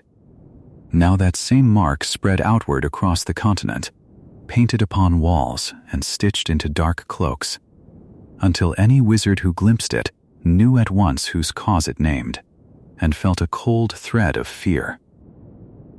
His revolution did not arrive all at once. It rose the way a long winter rises, slowly, coldly, gathering weight over the sleeping land. Through the 1920s and the 1930s, his power reached further and further across magical Europe, one region after another falling under his shadow or bending to his sway. He came to be called the most dangerous dark wizard the world had yet seen, and the name was no exaggeration. Where the villains of these older tales had schemed in secret, or struck and then hidden themselves away, Grindelwald meant to rule in the open. He meant to tear down the ancient statute of secrecy that had kept wizardkind concealed for generations, and to set his own kind above the great multitude of ordinary folk. And he wrapped this vast ambition, always, in the soft language of kindness. For the greater good, ran his creed. It was for the greater good that the strong should guide the weak, for the greater good that the old hidden peace should be broken, for the greater good that so many should be made to kneel. Whole reaches of the wizarding continent lived, through those long and heavy years, beneath the weight of those four gentle and terrible words. And for those who would not kneel, who resisted him, or spoke against him, or simply refused to be ruled, Grindelwald raised a prison. High in the lonely mountains he built a great tower of gray stone, a place without warmth and without mercy. And he named it Nurmengard. Into its cold and narrow cells he cast his enemies, one by one, and above its gate he carved the very words that were the whole of his creed, for the greater good, so that every soul dragged in through that entrance would read, as the last thing of the free world they were ever to see, the very phrase in whose name their freedom had been taken from them. The tower stood over the land like a threat made solid, a promise of what waited for all who defied him. It was meant to hold his enemies for as long as his new order should last, which he believed, in the pride of those years, would be forever. He did not yet understand a quiet truth that the story keeps for later, that a prison built to cage the whole world can, in the end, hold only a single man, and that the last man to be sealed inside it might be the one who built it. By the time the 1940s came, his shadow lay across more of magical Europe than any single wizard had ever commanded. He had come nearer to open conquest than any dark power before him, nearer than the old serpents and the old founders of these tales had ever dared to dream. And yet, for all his enormous reach, there remained one country his followers never entered, one small island he left untouched at the western edge of the sea. Many people wondered why. Some said he was simply too occupied with the continent to trouble himself with so distant a place. But those who knew the deeper story understood the real reason. Grindelwald did not move against Britain, because in Britain there lived the single wizard he feared, the one old friend of his youth who had matched him once before and who might well match him again. For years the two of them, the dark revolutionary and the quiet schoolmaster, avoided one another across the whole wide map of the world, each perhaps unwilling to learn at last which of them was the stronger. But such a thing cannot be avoided forever. The terror had grown too great, and far too many had fallen, and in time the call went out for the one man alive who might bring it to an end. And so, as the story softens now and the night grows deep and warm around you, we drift toward the edge of the greatest wizard's duel ever fought, a meeting long delayed and long dreaded, between the master of the unbeatable wand and the only man on earth who did not fear him.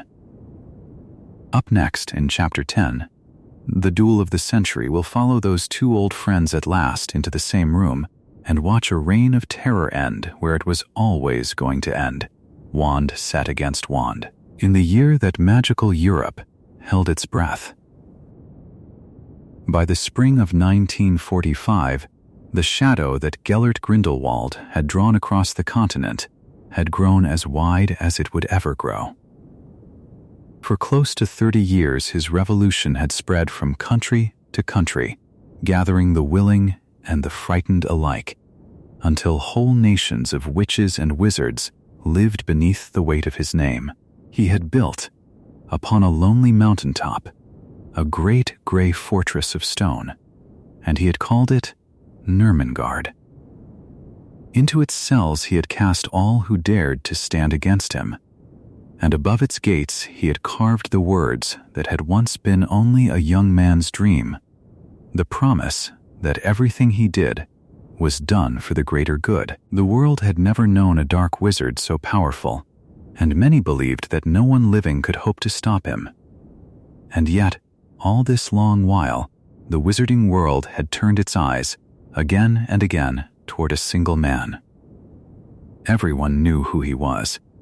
He was the one wizard Grindelwald himself was said to fear, the only one whose skill might match his own.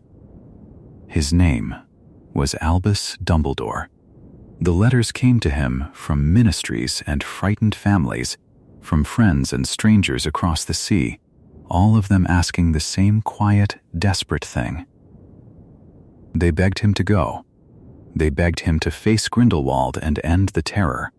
And for years, Albus Dumbledore would not go. The reason lay buried deep, old and tender, and never spoken aloud. Long ago, in the sleepy village of Godric's Hollow, the two of them had been young together, and they had been friends, closer than brothers for one bright and terrible summer.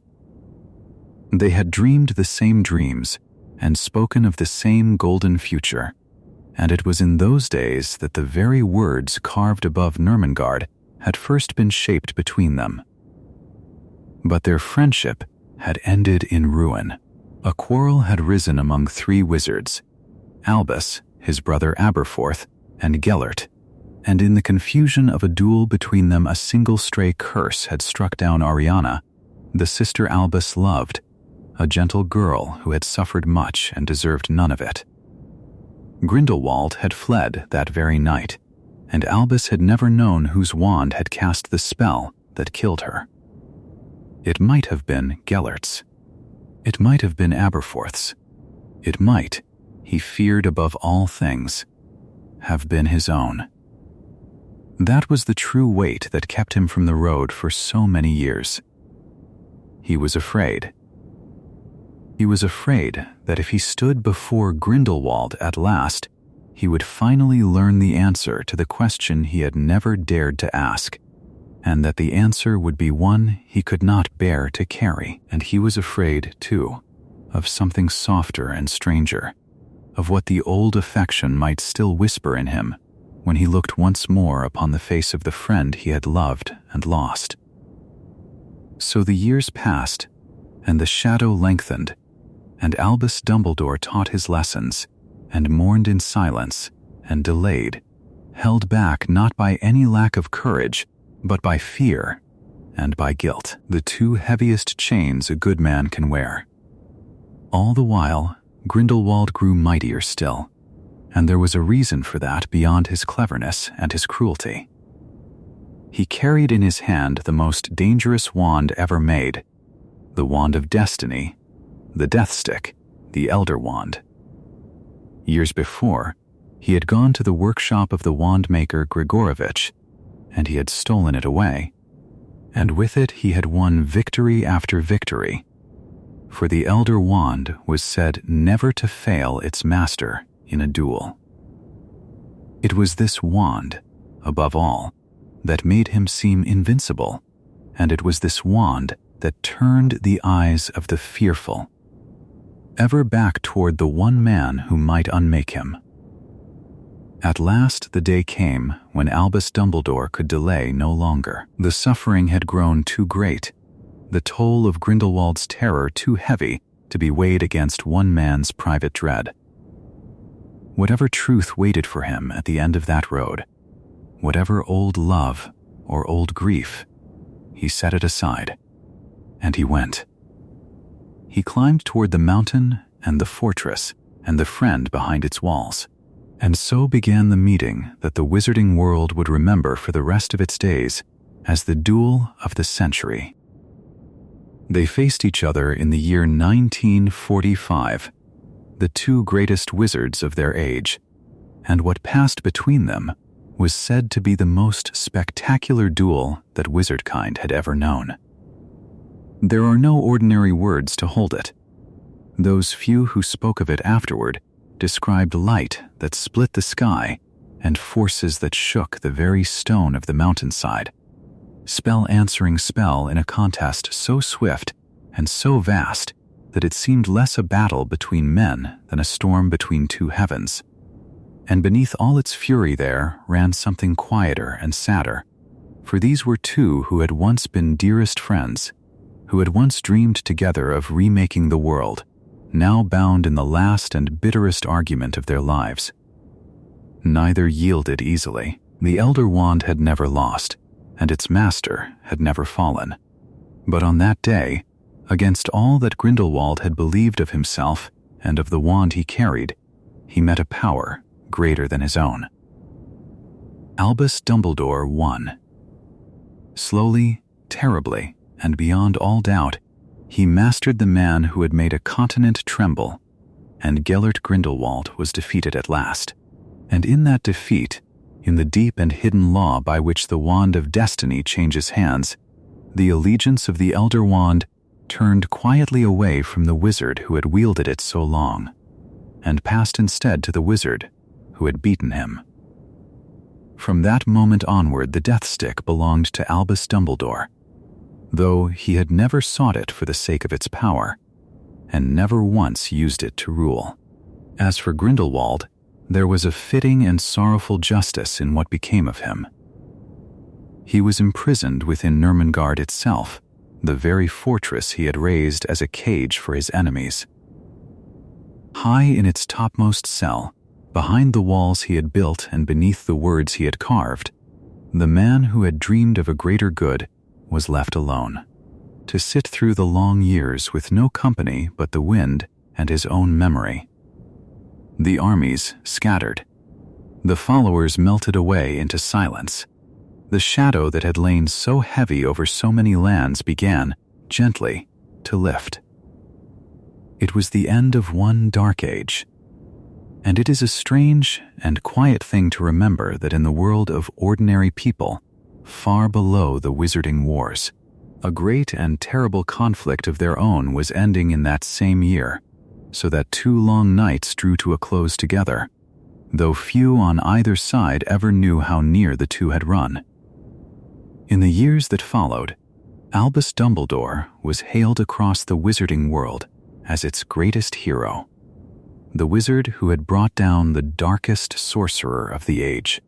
He accepted their gratitude with a gentle and weary grace, and he never told them the whole of why he had waited so long, nor what he had feared to find upon that mountain. He kept the wand, and he kept his silence, and he carried both for the rest of his life.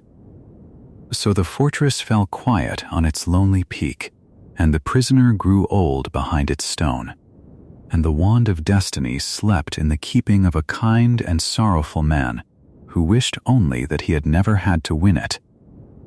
One Dark Lord had risen and fallen, and for a little while the world could breathe.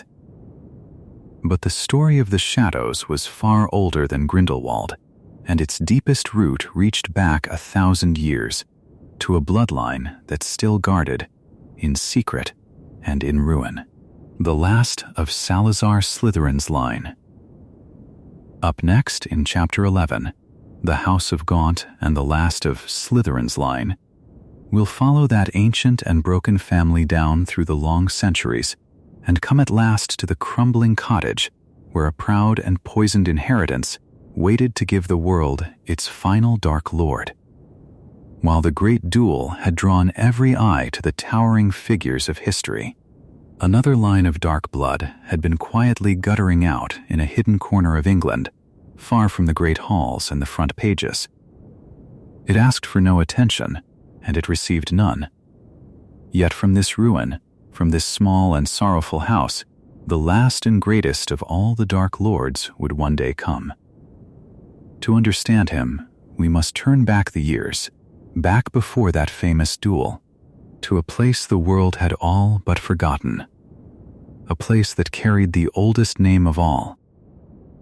In a wooded valley near the little Muggle village of Little Hangleton, down an overgrown lane where nettles grew waist-high and the trees pressed close and dark, there stood a small stone shack. Moss clung to its walls. Some of its windows were broken and boarded, and the roof had lost so many tiles that the bare rafters showed here and there like ribs. A dead snake had been nailed to the door, and it hung there stiff and gray, a warning to any who might think to knock. The place had the look of something that had crawled away to die, and in a sense it had, for this was all that remained of the House of Gaunt, and the House of Gaunt was the last living branch of the line of Salazar Slytherin himself. Once, long ago, the descendants of Slytherin had been rich and proud, keepers of a fortune and a name that stretched back 1,000 years. But pride had eaten them hollow. Generation after generation, valuing the purity of their blood above sense, above kindness, above their own soundness of mind, they had married their own cousins, tightening the bloodline until something within it began to fray. The gold ran out. The gifts of magic curdled into violence and a wandering instability of mind.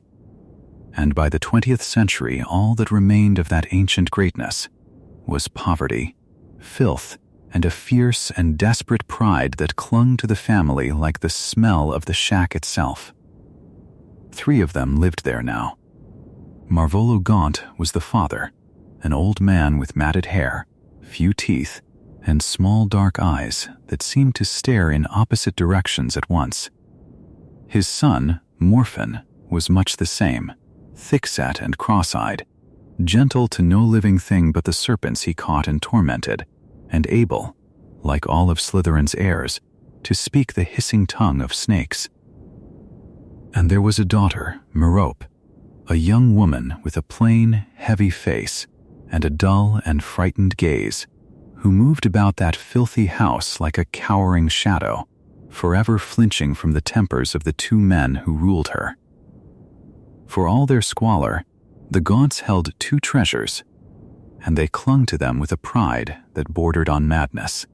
On Marvolo's shriveled hand there was a heavy gold ring set with a black stone, carved with a strange angular mark that he believed to be the coat of arms of Slytherin, though its truer history reached back to a family older still. And around Merope's neck, hidden beneath her ragged clothes, hung a golden locket, an ornate letter S of glittering green stones worked into its face. The very locket that Salazar Slytherin himself had once owned. These 2 things were all the proof they had left that they were anyone at all, and they wore them like crowns in a kingdom of dust. Into this hidden place, one summer's day, came a man from the Ministry of Magic, sent to answer a complaint. Morphin had crept up to the fine house on the hill above the village and cursed the handsome young Muggle who lived there, a man named Tom Riddle, leaving him covered in an ugly rash of welts. The official found the Gaunts as one might find animals in a den, and what he witnessed there told the whole sad story of that house in a single afternoon, for it came out, amid the shouting and the threats, that Merope, the meek and beaten daughter, had fallen quietly and hopelessly in love. The object of her love was that same Tom Riddle, a young man as fair and careless and admired as the Gaunts were poor and shunned. Merope had watched him ride past their lane, day after day, from behind the hedge, loving him across a distance she never dreamed of crossing. And when her brother mocked her for it, and her father understood at last that his daughter, the heir of Slytherin, hungered after a common muggle, his fury knew no bounds. He seized her by the throat and would have choked the life from her had the man from the ministry not stepped in. For the assault upon the official, and for the curse laid upon the muggle, both father and son were taken away to Azkaban, that cold fortress in the northern sea. Marvolo received a short sentence, Morphin a longer one, and for the first time in her whole life, Merope was left entirely alone in the quiet of the ruined shack, with no one to strike her and no one to command her. Something in her, long crushed, began slowly to lift its head. What happened next was never fully known, but the wisest of those who later studied that house believed they had guessed the truth of it. Freed from her father and her brother, Merope's power, so long smothered by fear, began at last to stir, and with it stirred her one great longing. It is thought that she brewed a love potion, a sweet and terrible thing, and found some way to give it to the handsome young man on the hill. However she did it, the result was plain for the whole village to see. To the astonishment and scandal of little Hangleton, Tom Riddle, the pride of his wealthy family, abandoned everything and ran away with the strange, plain, poor girl from the shack in the valley. They were married, and before long, Merope was carrying his child. For a few short months, she must have believed that her long dream had come true. But a love that is poured from a bottle is not love at all, and somewhere in her heart Merope seems to have known it. Perhaps she grew weary of holding a man in chains he had never chosen. Perhaps she hoped, being now his wife and the mother of the child to come, that he had truly learned to care for her and would stay of his own free will. And so, it is believed, she stopped giving him the potion. She was wrong. The enchantment lifted, and Tom Riddle woke as though from a strange dream to find himself married to a woman he had never wanted, in a life he did not recognize. He fled. He returned to the great house on the hill and to his family, and he told any who would listen that he had been hoodwinked and tricked, and he left his wife, heavy with child, entirely alone in the world.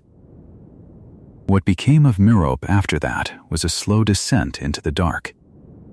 Cast out, penniless, and broken-hearted, she made her way at last to the grey streets of London, carrying her unborn son. She had one thing of value left in all the world: the locket of Salazar Slytherin, the last treasure of her ruined house, and in her desperation she let it go. She carried it into a shop of dark and curious things and sold it for 10 galleons, a fraction of its worth, to a merchant who saw at once how badly she needed the coins. And so the last great heirloom of the greatest of the 4 founders passed out of the family's hands forever, for a small handful of gold that did not even keep her warm. On the last evening of the year, cold and starving and near her time, Merope stumbled through the snow and found her way to the door of a Muggle orphanage. There, in a bare and cheerless room, she gave birth to a son. She lived just long enough to name him. She called him Tom, after the father who had left her, and Marvolo after the father who had crushed her, and Riddle for the Muggle surname she had married into. She had time only to hope, quietly, that the child would come to look like his father. And then, worn out by grief and want, and the hardness of the birth, with no one in the world beside her who loved her, Merope Gaunt closed her eyes and died within the hour, leaving her newborn son alone. Far away in the valley, the shack stood empty and waiting. Morphin would one day return to it from Azkaban, alone, the ancient ring still upon his finger, the last of the Gaunts, to live out his days among his snakes and his ruin. He never knew, nor did any of them, that the black stone set into that old ring was a thing of far deeper and darker power than a mere family crest. But that is a shadow for another night. For now there was only the child, nameless and unwanted, breathing softly in a London orphanage while the old year died and a new one was born. A boy in whom the blood of Slytherin now ran alone. Up next in Chapter 12, the orphan who feared death will uncover how that unwanted child grew in the cold halls of the orphanage into a strange and frightening boy, one who learned early that he was different from all the others, who came to fear death above every other thing, and who would one day cast off the name of his Muggle father forever. From the ruin of the House of Gaunt, from that damp and crooked cottage where the last pure heirs of Salazar Slytherin had withered away into cruelty and want, one thin thread of that ancient blood slipped quietly out into the wider world. Merope Gaunt, weak and broken and heavy with child, had made her slow way to London, and there, on the cold last day of the year, she came at length to the door of a plain gray building for orphaned children, a place called Wool's Orphanage. She was poor beyond telling by then.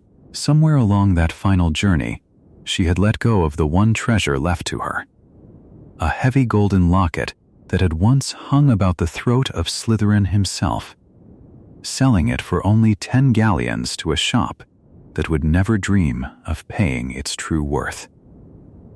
And so she arrived with nothing at all. No money, no home, and almost no life left in her. She lived just long enough to bring her son into the world on the 31st of December in the year 1926. She lived long enough, too, to name him. She asked that he be called Tom, after the father who had left them, and Marvolo, after her own stern and fallen father, and that he carry the surname Riddle. Within the hour, she was gone. The matron of the orphanage, a tired and not unkind woman named Mrs. Cole, would remember for years afterward how the mother had slipped away almost the moment the naming was done, as though she had held on only for that one last thing. The child did not look like her. He grew, in time, to be the very likeness of the handsome Muggle father who had never wanted him. The boy who grew up in that gray house was, from the very first, unlike the children around him. He was quiet and self-possessed and strangely composed, and he did not cry as other babies cried, nor cling as other children clung. He kept himself apart, and he seemed to prefer it so. The other children of Wool's Orphanage did not love him, and in time they came to fear him, though they could rarely have said exactly why. Things happened around Tom Riddle. Bad things, unexplained things, that seemed always to fall upon whoever had lately crossed him. There was a boy named Billy Stubbs who quarreled with him, and afterward, Billy's pet rabbit was found hanging from the rafters, and no one could understand how so small a child could have managed such a thing. And Tom said, in his calm and reasonable way, that he had done nothing at all. There was a summer outing to the seaside, and two of the children, Amy Benson and Dennis Bishop, went with Tom into a cave among the rocks, and came back changed, and silent, and unwilling ever after to speak of what had happened there in the dark. He learned young that he could make things move without touching them. He learned that he could bend animals to his will. He learned that he could hurt those who angered him, and that they could never prove it, and that they were afraid of him. He kept trophies of these small victories, little things taken from the children he had frightened, hoarded in a box in his room and gloated over in secret. He did not yet know what he was. He knew only that he was different, and that being different meant being stronger, and that being stronger pleased him more than anything else in all the world. It was into this watchful and lonely boyhood that a stranger came, one summer day when Tom was 11 years old. He was a tall wizard with long auburn hair and a curious plum-colored suit, and his name was Albus Dumbledore, and he had come from a school. At first the boy took him for a doctor from the asylum, come at last to take him away, and he faced the visitor with a cold and guarded defiance, for he had always half expected that the world would one day try to lock him up. But Dumbledore had come with another message entirely. He had come to tell Tom Riddle that he was a wizard, and that there was a place for him, a school called Hogwarts, where children like him learned to master the strange power that had frightened everyone around him. The boy did not weep with wonder or relief, as another child might have done. He grew hungry. He asked sharp and eager questions. He confessed, almost with pride, the things he could already do, that he could move objects with his mind, that he could make things happen simply by wishing them, that he could speak to snakes, and that the snakes would answer him. And when Dumbledore, to teach him that theft and cruelty would not be tolerated, caused the shabby wardrobe in the corner to burst quietly into flame, the boy went and fetched his box of stolen trophies and gave them up to be returned, not out of shame, but because he had understood at once, coldly and completely, that here was a power greater than his own, and that it would be wise to obey it for now. Two things Dumbledore saw in that small bare room, and neither of them ever left him. The first was the boy's hunger for mastery, his wish to gather and to keep and to control everything and everyone within his reach. The second, deeper and stranger and more terrible, was his dread. For above all things, even then, even as a child, Tom Riddle feared death. His mother had died, and to his mind that was nothing but a weakness, a failure of will, a shameful giving in, and he had decided in the private country of his heart that he would never be so weak. He would not die as she had died. He would not die at all.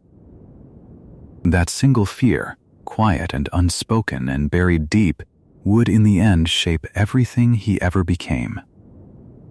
He came to Hogwarts then, in the autumn of that same year, a pale and handsome boy with dark hair and grave, careful manners, and the sorting hat had scarcely brushed his head before it called out the name of Slytherin. And there, among the ancient stone and the moving stairs, and the hundreds of children who knew nothing of the orphanage, nor the rabbit, nor the cave, Tom Riddle put on the finest disguise of his long and hidden life. He was charming. He was clever, brilliant even, the sort of pupil his teachers would remember with fondness for the rest of their days.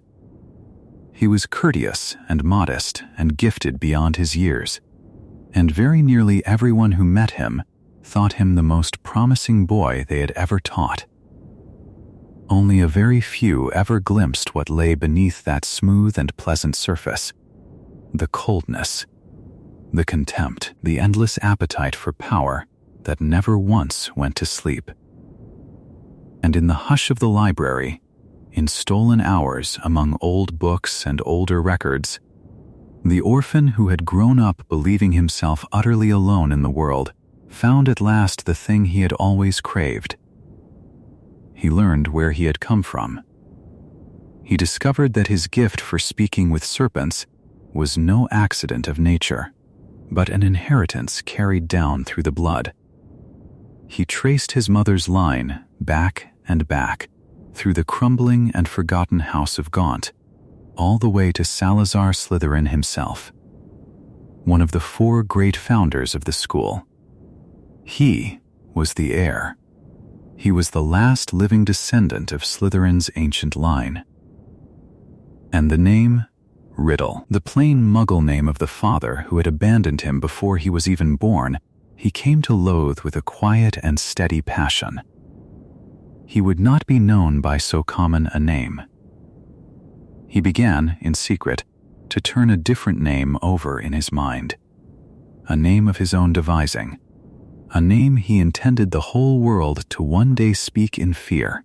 Up next, in Chapter 13, The Making of Lord Voldemort, we'll uncover how the gifted orphan of Wool's orphanage shed the last of Tom Riddle, and how, in secret and in dread, he set about remaking himself into the darkest lord the wizarding world had ever known.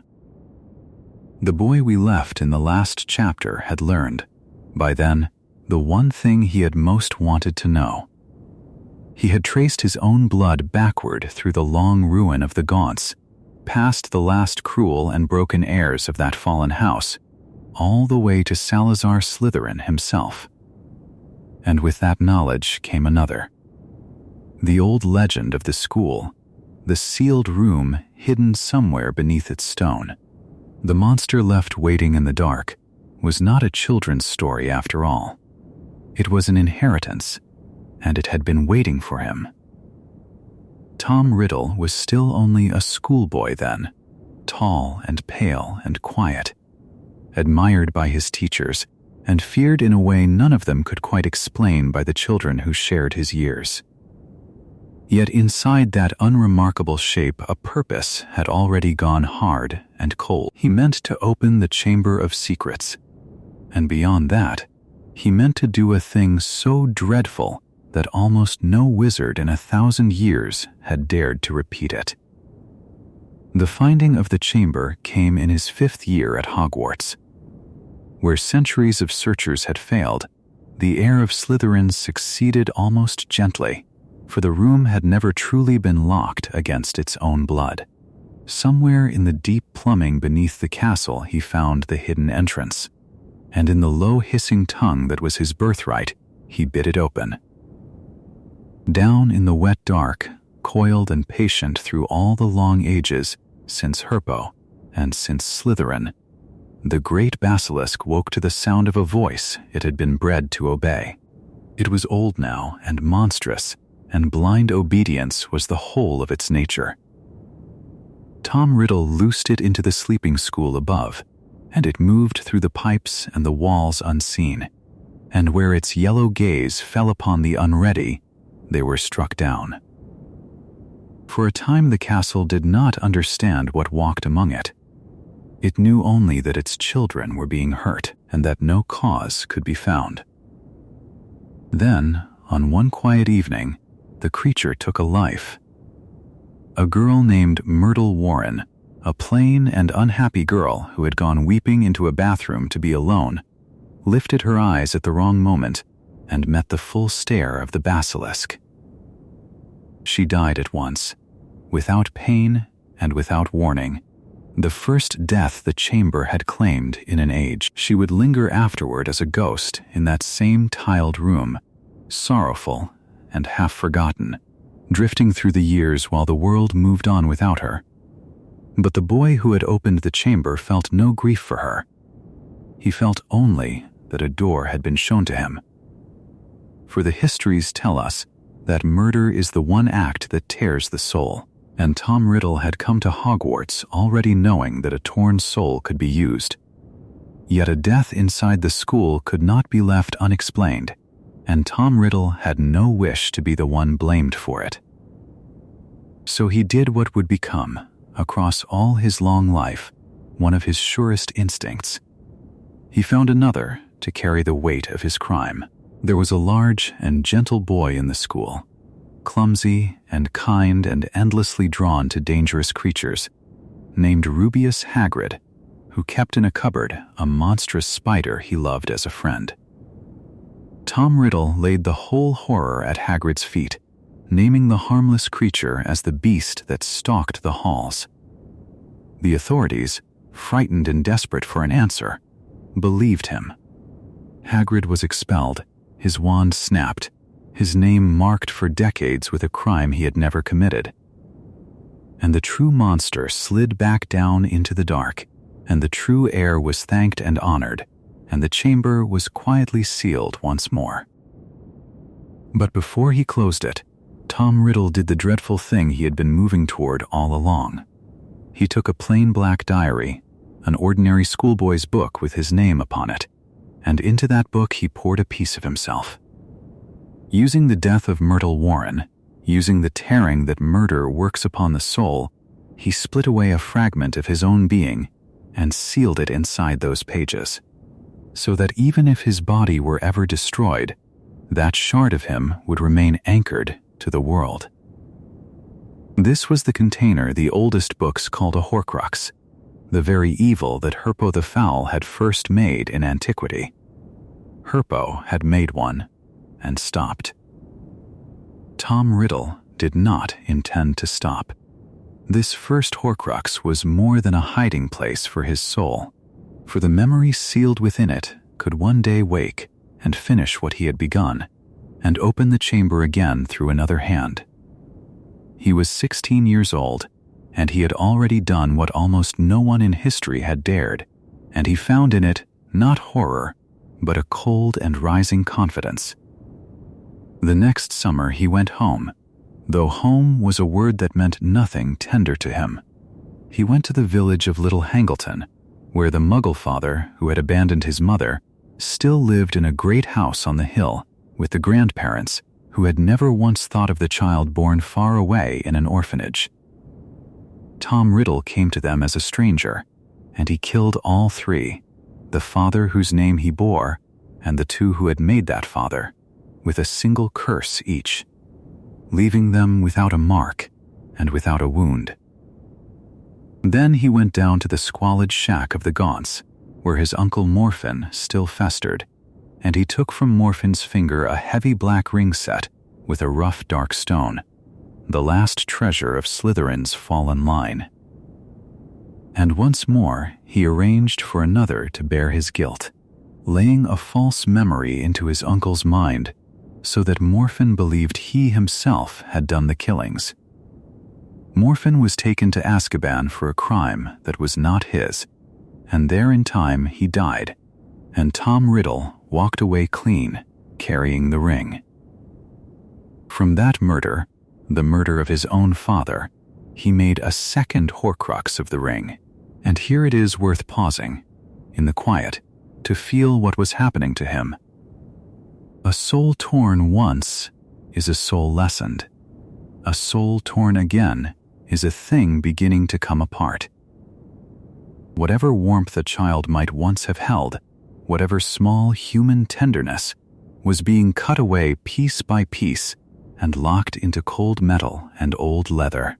He was buying his safety from death with the very self that made him a man, and he did not seem to feel the loss, or if he felt it, he counted it a fair price.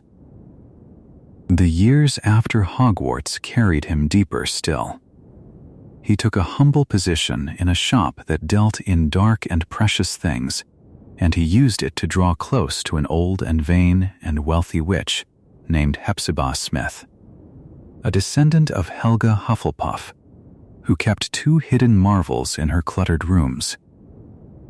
One was a small golden cup that had belonged to Hufflepuff herself. The other was a heavy locket bearing the serpentine mark of Slytherin, the very locket his mother had once sold away in her despair. Hepzibah showed him her treasures as one shows off jewels to a favored young man, and 2 days later she was dead, said to have been poisoned by the trembling old house elf who served her. But the elf's memory had been altered, and the cup and the locket were gone, and so was the quiet young man from the shop. 2 more relics of the founders, 2 more Horcruxes waiting to be made, 2 more tears in a soul already ragged. And then he vanished. For long years he disappeared into far countries, wandering the darkest and most forgotten corners of the wizarding world, seeking out every cruel and secret art, sinking so far into the tearing and the changing that when at last he came back, he was scarcely a man at all. The handsome face of Tom Riddle had been burned away from within. What returned wore a mask that was pale and flat and serpentine, the eyes gone red, the features distorted by all he had done to himself. And he no longer answered to the name his Muggle father had given him. He had taken the letters of that hated name and rearranged them, long ago, into a title of his own devising, and now he wore it fully. Tom Riddle was gone. In his place moved something that called itself Lord Voldemort. Up next in Chapter 14, a Brotherhood of Shadows will gather in the dark around the earliest followers who bound themselves to that new and terrible name, the frightened and the cruel and the faithful who would one day be called the Death Eaters. The boy we followed through the last chapter was gone.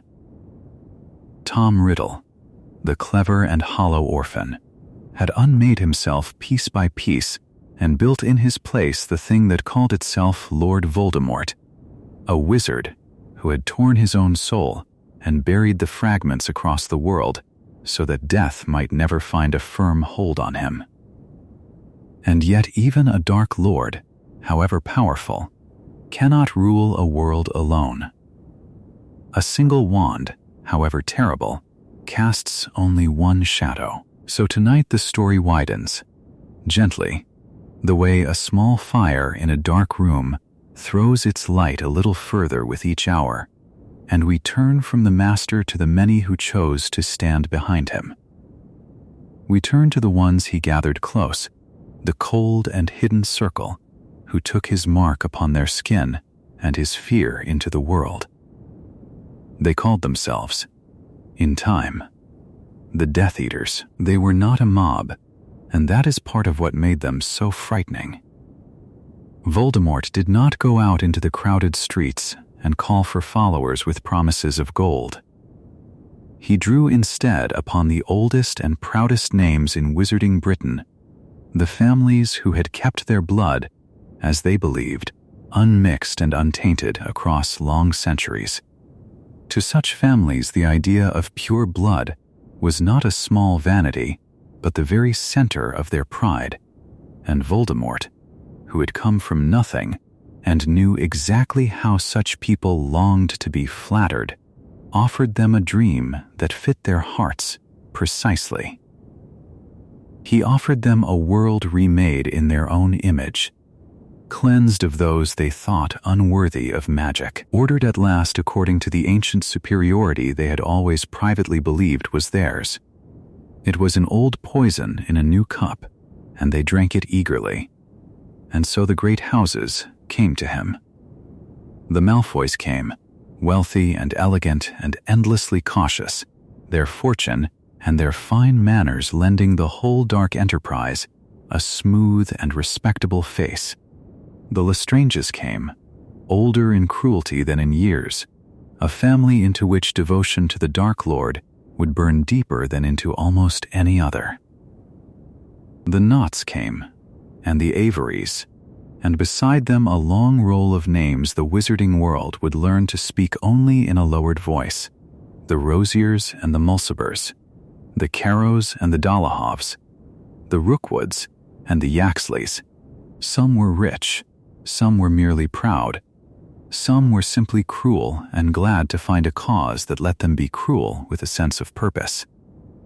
Voldemort took them all and he bound them to himself not with friendship, for he had never truly known that gentle thing, but with fear and flattery mingled so finely that many of them mistook the mixture for love. To seal that binding he gave them a sign, and the sign was terrible. Upon the inner skin of the left forearm of each of his chosen servants he burned a mark, a skull with a serpent issuing from its open mouth in place of a tongue. This was the dark mark, and it was far more than a badge. It was a living thing of dark magic, sunk into the flesh, and it answered to the will of the master who had set it there. When Lord Voldemort wished to call his followers to his side, he had only to press his own long finger to the mark upon any one of them, and in that same moment the sign would burn black and hot on every arm that bore it, wherever in the country its bearer happened to be.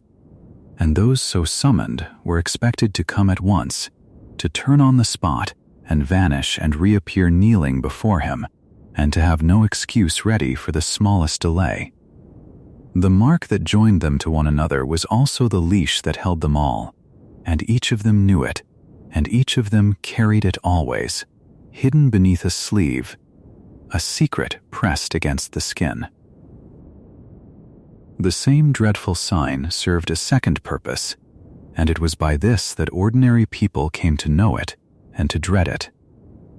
When the Death Eaters had done their killing in some quiet house in the dark, they would send the dark mark up into the night above the roof, a vast skull of glittering green stars with its serpent tongue uncoiling among them, hanging over the place of murder like a brand upon the sky itself. To come home down a familiar lane and see that green shape burning above your own street was to know, before you had opened a single door, that grief was waiting inside. In time, the mere sight of it emptied whole neighborhoods of courage. It was a piece of theater as much as magic, a way of teaching a frightened population that the Death Eaters could reach anyone, anywhere, and vanish again before a single wand was raised against them. They moved, when they moved, in hooded robes of black, their faces hidden behind masks, so that a witness might see a dozen figures and know none of them, might stand before a neighbor or a colleague of long acquaintance and never guess the face beneath the mask. That hiddenness was its own weapon. It meant that no one could be trusted entirely, that the polite official at the ministry, the well-dressed man at the next table, the old family down the road, any of them might carry the mark beneath a sleeve. Fear of that kind does not need to strike often to do its work. It only needs to make people watch one another and fall silent and lock their doors a little earlier each evening. This was the atmosphere the Brotherhood of Shadows spread across the land, a slow chill that reached into homes the Death Eaters never even visited. Not all of Voldemort's servants wore the mask in the same spirit, and two of them are worth pausing over in the hush, for their stories run in opposite directions. There was a young wizard of rare and shadowed talent named Severus Snape, drawn as a boy toward the dark arts, and drawn as a young man into Voldemort's service, who took the mark and gave the Dark Lord his loyalty, and yet within Snape there remained one thing the darkness could not swallow, a love carried since childhood, and when that love was threatened by the very master he served, something in him broke and turned. He would become a spy against Voldemort, hiding his true heart behind a still and guarded face, walking for years among killers who would have destroyed him in an instant had they known. His courage was of the loneliest kind, unseen and unthanked, and it belongs quietly to this story of the Shadowed Circle, even though he had, in the deepest place, already left it. Against him stands another, and the contrast could hardly be sharper. Barty Crouch the Younger was the son of a powerful and rigid ministry official, and he gave himself to Voldemort not by slow corruption, but by a burning and fanatical devotion. the zeal of one who had found in the Dark Lord the whole meaning of his life. Where Snape hid a hidden mercy, Crouch hid nothing but hunger, a longing to please his master through cruelty. He would take part in one of the most pitiless crimes of the whole Dark Age, the torment of two good and gentle people driven out of their own minds, and he would go to the fortress of Azkaban unrepentant, proud even, still calling himself the most faithful of all. Between the reluctant traitor and the joyful fanatic lay every other kind of servant Voldemort ever owned, and together they made a brotherhood held not by trust, but by terror, brilliant and cold and utterly without pity. At the darkest and most devoted heart of that brotherhood burned one house above all the rest, one family whose loyalty to the Dark Lord passed beyond ambition, beyond pride, into something that looked almost like worship. And so, before we follow this circle out into the open war it was made for, we must sit for a while with that house and the fierce, broken love that ruled inside it. Up next in Chapter 15, Devotion and Madness in the House of Lestrange, we'll enter the home of Voldemort's most fanatical servants and meet the witch whose adoration of her master would carry her all the way into ruin. Among all the masked servants who gathered in the shadow of Lord Voldemort, and whom we followed in the last chapter as a single dark brotherhood, there was one who stood a little apart, closer to the master than any of the others, and it is upon her that we rest tonight. Her devotion was of a strange and frightening kind, so total that it left no room in her for anything else, and in the end it hollowed her out as surely as any curse. Her name was Bellatrix, and she came, as so many dark witches and wizards in these tales have come, out of one of the oldest and proudest wizarding families in all of Britain. She was born a daughter of the House of Black, a family that prized the purity of its blood above kindness, above mercy, above almost every gentler thing. She was the eldest of 3 sisters. One of those sisters, Andromeda, would break away from the family to marry a Muggle-born wizard, and would be struck from the family tapestry for it. The youngest, Narcissa, would marry into the wealthy Malfoy line. But Bellatrix took the teachings of her house entirely to heart. She grew into a tall and darkly beautiful young woman, quick and clever and gifted at magic, and she came to believe, with a fervor that never once wavered, that those of pure wizarding blood were born to rule, and that all others were beneath her notice. In the proper fashion of her family, she was married to a wizard of suitable blood, Rodolphus Lestrange, a pure blood of an old and dark-leaning line. Yet it was a marriage of arrangement and of station rather than of the heart, for Bellatrix had already given her heart away, wholly and forever, to another.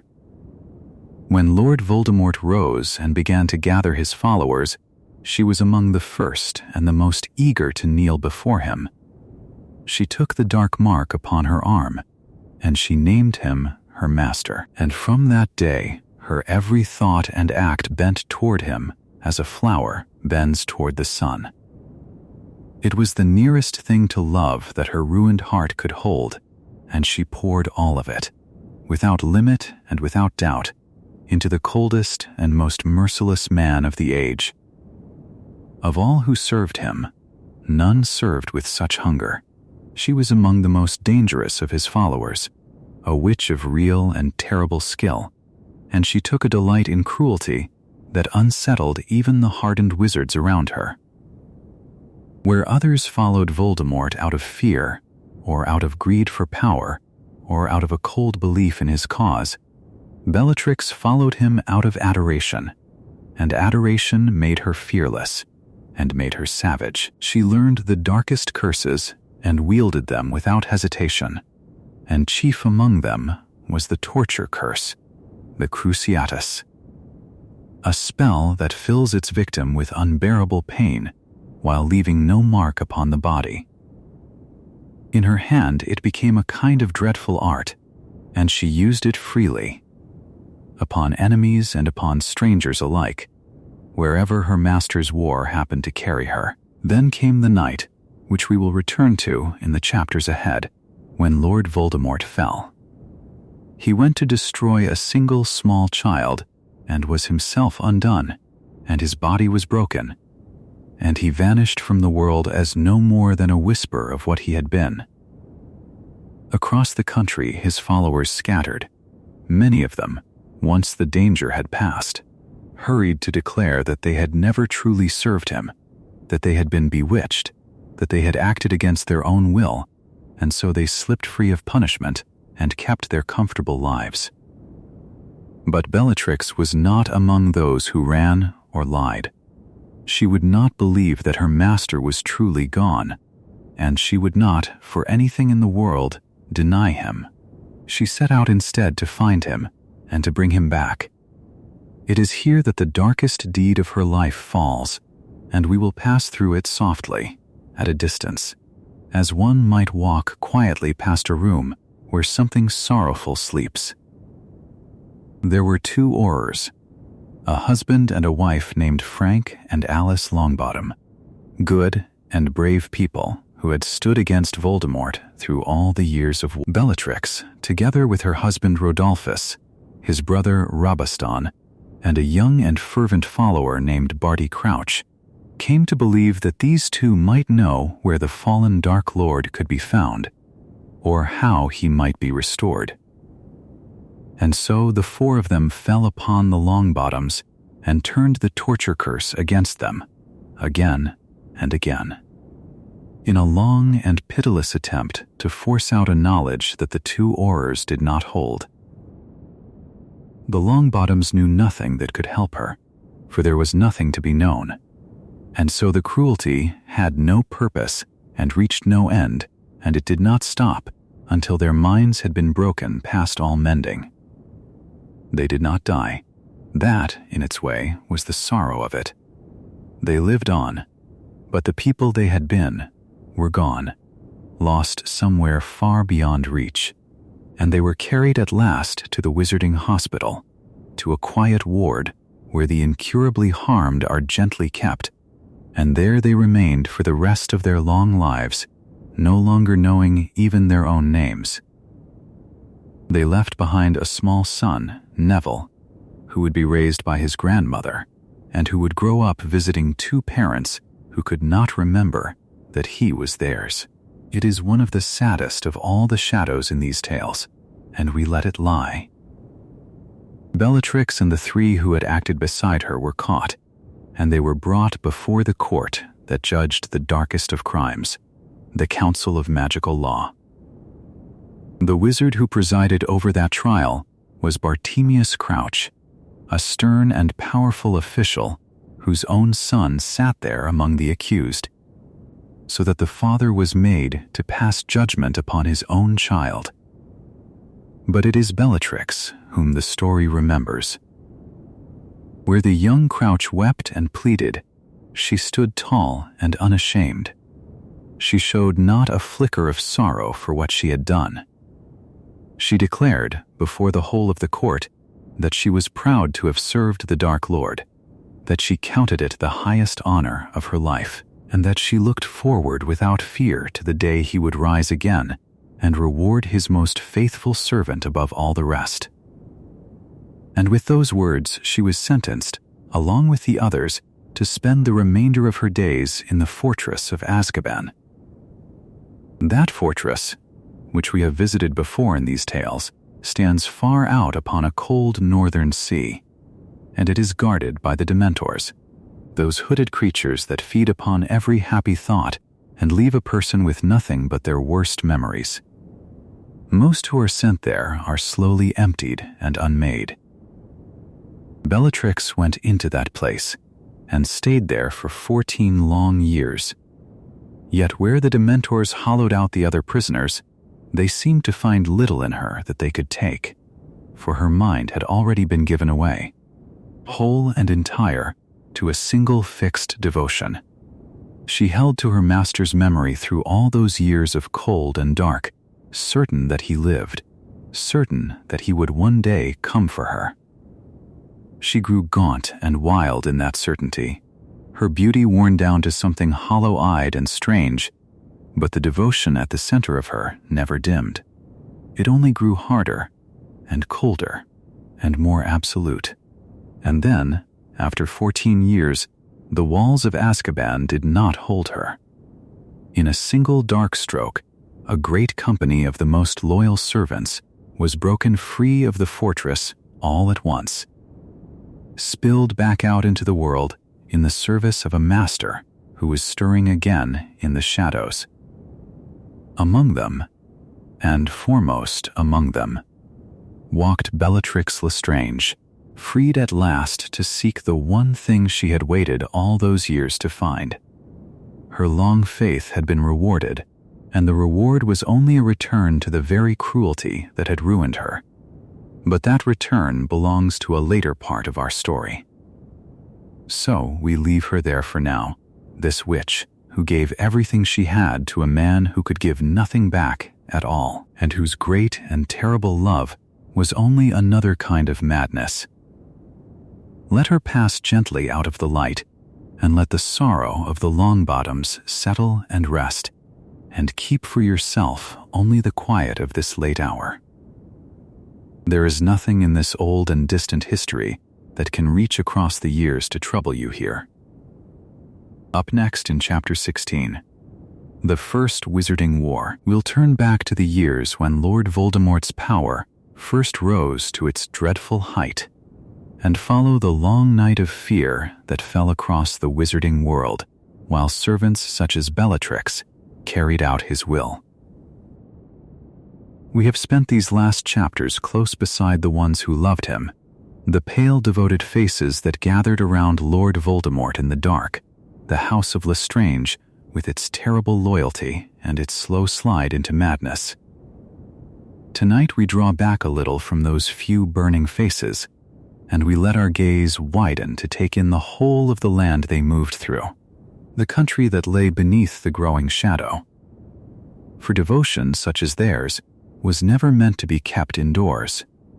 It was made to be spent, and Voldemort spent it. The years in which he spent it are remembered now by a single grave and simple name. They are called the First Wizarding War. It was not a war of banners and marching lines and battlefields drawn upon a map. It was quieter than that, and for that very reason far more frightening.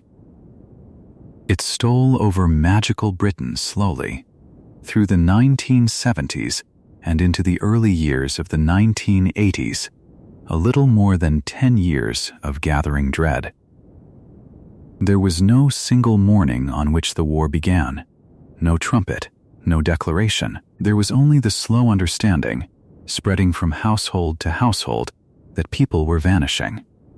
A witch who had walked to the village would not come home. A wizard would leave for his work and never arrive. And then, above some quiet house in the gray light of dawn, a shape would be found hanging in the sky, a great green skull with a serpent sliding from its mouth, the mark that meant the ones who lived there would never move or speak again. They called it the Dark Mark, and to look up and see it burning over your own street was to feel the bottom fall out of the world. What made those years so terrible was not only the killing, but the not knowing. Voldemort did not need to strike every house himself, for he had a curse that let him reach into an ordinary person and turn them, quietly, into his creature. Under the imperious curse, a trusted friend might become a stranger's puppet, smiling and gentle and entirely obedient to a will that was not their own, and so no one could be certain of anyone. A neighbor of many years, a colleague, even a member of one's own family might be carrying secret orders behind untroubled eyes. Trust, which had held the wizarding world together, thinned almost to nothing. People stopped speaking freely. They drew their curtains early and answered their doors slowly, and they learned to test the ones they loved with small private questions that only the true person could answer. Fear settled over everything like a fine cold ash, and it did not lift for years. Voldemort's power in those days grew very great, greater than that of any dark wizard the country had known. He drew to himself not only his masked human followers, but darker allies still. The giants, cast out and bitter, leaned toward him. The Dementors of the wizard prison, those hooded things that feed on human joy, drifted from their old allegiance and toward his. Werewolves gathered under a savage leader who served him gladly. And with such forces at his back, Voldemort pressed closer and closer to the seat of magical government itself. The Ministry of Magic, which was meant to guard the whole community, found its own people falling and fleeing and turning traitor, until it hardly knew its own mind. There came a time, in the very worst of those years, when it seemed to many that he could not be stopped at all, that the whole of magical Britain would soon lie in his hand, and that the only choices left were to serve him, to flee, or to die. And many did die. The war took its people in ones and twos and whole families at once, and some of those losses were felt so deeply that their names are still spoken softly in the histories. There were the McKinnons, an entire family struck down together. There were the Bones, another proud old family cut down almost to nothing. And there were the two Pruitt brothers, Gideon and Fabian, who fought like heroes to the very end. They did not fall easily. It is said that it took a whole handful of Voldemort's followers, acting all at once, to bring the two of them down, and that they died as bravely as any wizards who ever lived. But bravery, in those years, was not always enough. The finest and the kindest often stood most openly against the darkness, and so they were most often the ones the darkness came for. Good men and good women vanished and did not return, and the world grew quieter and poorer for the loss of them. Yet the darkness never had the field entirely to itself, and this is the part of the tale to hold on to tonight, the small warm light that never quite went out. For against Voldemort there stood one wizard he had never been able to frighten, one man whose name he alone in all the world still feared. That wizard was Albus Dumbledore. And Dumbledore did not fight the war alone. He gathered around himself a secret company of the brave, witches and wizards willing to risk everything to stand against Voldemort and his followers, and this company he named the Order of the Phoenix, after the deathless bird that burns and falls to ash and rises living from the ashes again. They were fewer than their enemies, and far less cruel, and they lost many of their own, but they fought on through the worst of the night, carrying word to one another in secret, guarding those who could not guard themselves, and refusing, again and again, to let the shadow have the last word. Then, near the darkest hour of that long war, there came a single strange moment that would change everything, though almost no one alive knew that it had happened. On an ordinary evening, in a small upstairs room of a shabby inn in the village of Hogsmeade, a place called the Hog's Head, Dumbledore sat across from a woman he had come to meet about a teaching post. She was the great-great-granddaughter of a famous seer, yet she herself seemed to have little of the gift, and the meeting was a quiet and unremarkable thing. And then, without any warning, something took hold of her. Her voice changed. It grew harsh and distant, as though it came from very far away, and out of her mouth came words she would never afterward remember speaking. She spoke of one who was coming, who would have the power to defeat the Dark Lord. She spoke of a child born to parents who had defied him 3 separate times, a child who would come into the world as the 7th month died. She said that the Dark Lord would mark this child as his equal, and that the child would hold a power the Dark Lord did not know and could not understand. And she spoke, at the very last, of a terrible balance, that in the end, neither the Dark Lord nor the child could truly live while the other still survived, that one of them must fall at last by the other's hand. Then, the strange voice left her, and she sank back, knowing nothing of what she had said. A prophecy had been made, the naming of a single unborn child who might one day bring the greatest of all dark wizards to his end. But Dumbledore was not the only one in that shabby inn that night. Beyond the door, out in the dim corridor, someone had been listening. One of Voldemort's own followers had crept close to catch what he could, and though he was discovered and driven off before the prophecy was done, he had heard enough. He carried what he had caught back through the darkness to his master.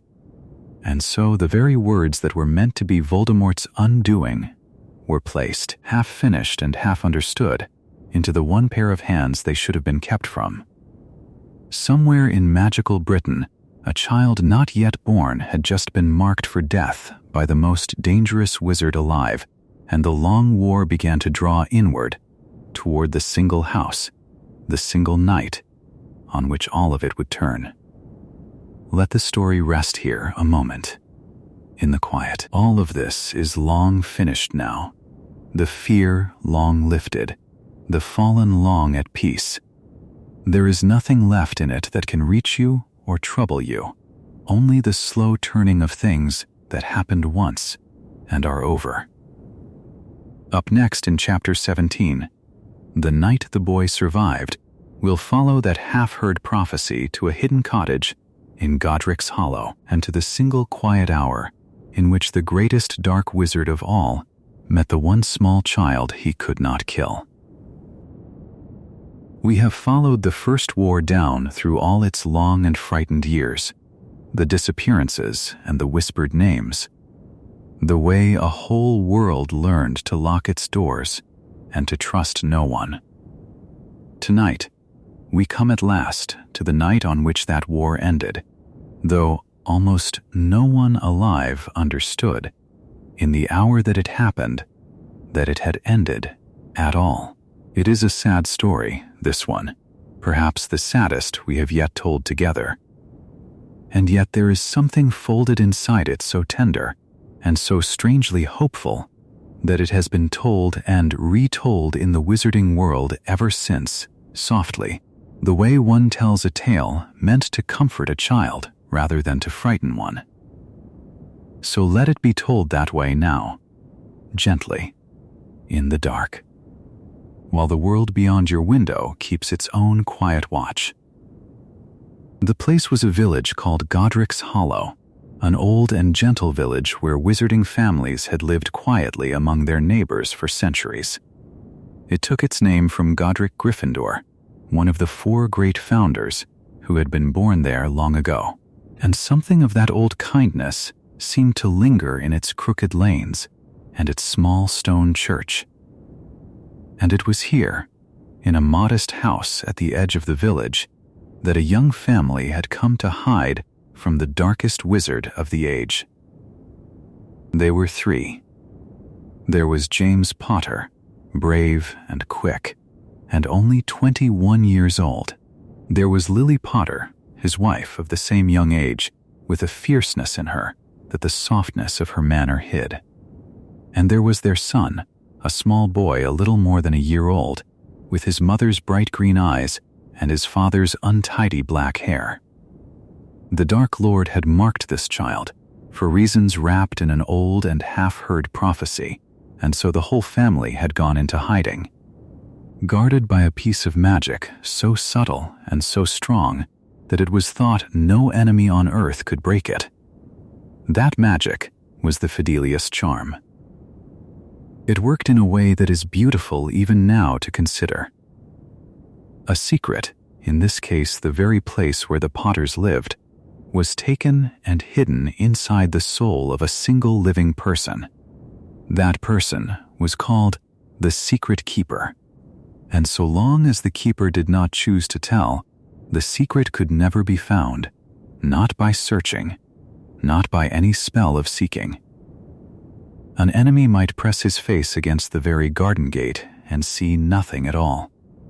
The Keeper alone could give the secret away, and only by choosing, freely, to speak it.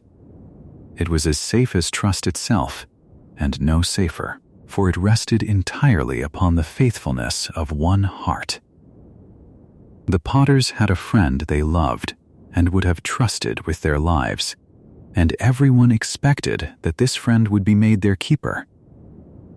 But, at the last, fearing that so obvious a choice would draw the enemy straight to him, they changed their plan in secret. They chose instead a smaller, quieter man, a friend from their school days named Peter Pettigrew, believing that no one would ever think to suspect so meek and unregarded a person of holding so great a secret.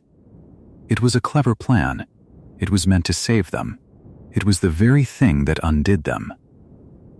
For Peter Pettigrew had already, in the shadows, given himself over to the Dark Lord. He had been carrying the enemy's fears and secrets for a long while, and now he carried the greatest secret of all.